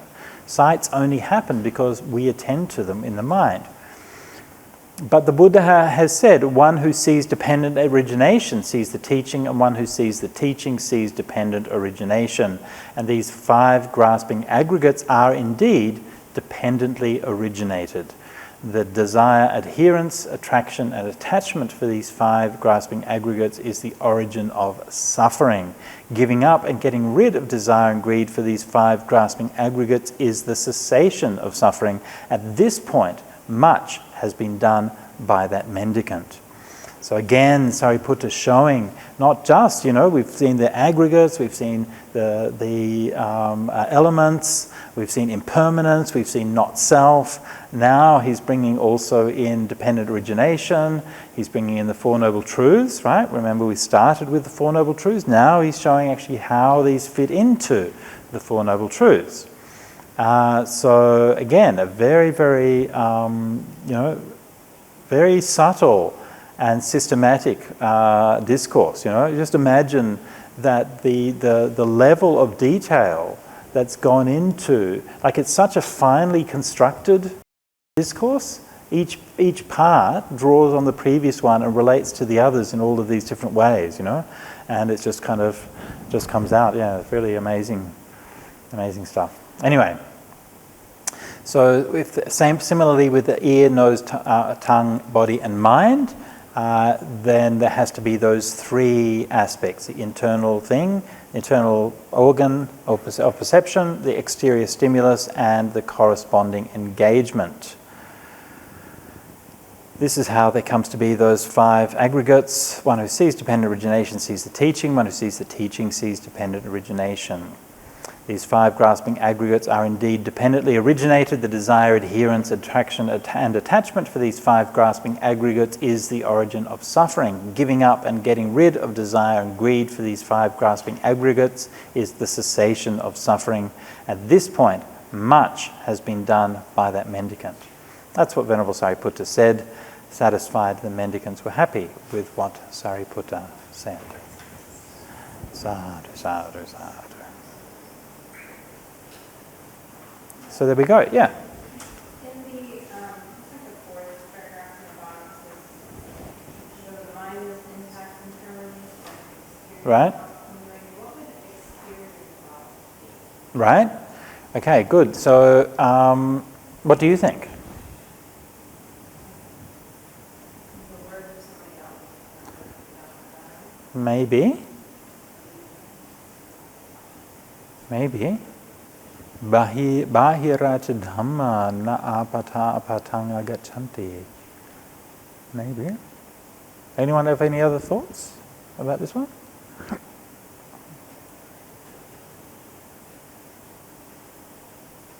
No? All right.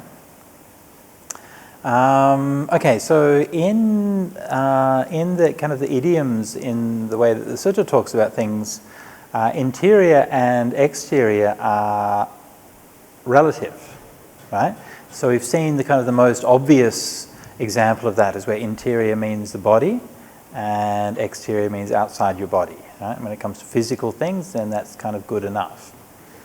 But we also find things like bahidha cha sabba nimittesu, is that right? Something like that. And places where things of the mind are also said to be exterior or external. And so those things are exterior, external with relationship to consciousness. Yeah? So the mind or the consciousness is present. But when you're thinking or when you're experiencing things, then they kind of feel like they're a bit exterior, right? Thoughts kind of feel like they're happening in like a space, like you're in here and the thoughts kind of come in like this. You know what I mean? It's a kind of perception thing. So in the suttas, so sometimes in the suttas, even those mental things can be described as exterior, as in this case. Yeah, so it's actually just the whatever is happening. In this case, I've translated as thoughts, but actually means any kind of mental phenomena. Yeah. Dhamma, yeah. I probably could have translated this as phenomena here, but it's just a little bit less readable. Yeah. Anyway, does that make sense? Yeah. When you see these things and it builds like when the patterns, when the six senses are treated, the eye is always the first archetype, and things make most sense with the eye, right? Say interior and exterior, right? It's pretty obvious, right? The eye's in here, the exterior. Even say with the body, it's not quite as clear, right? Because you can have touches that are exterior, fine, but you also experience things internally. But that's actually not in your body in a way, but something might happen to your body. It's actually the boundaries get a bit less clear. So when it comes to, sorry?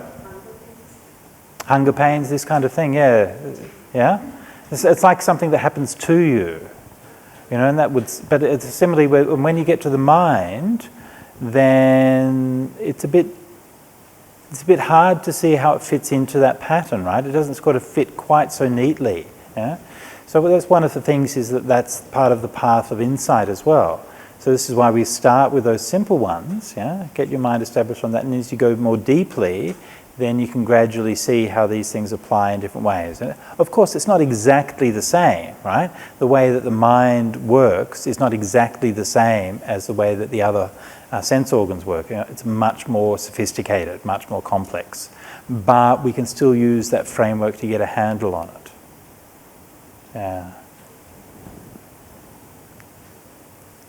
So think of it in that way. Think of it it's like giving us a template, which is allowing us to approach the complexity and subtlety of the mind, by building on understanding of other sense experience.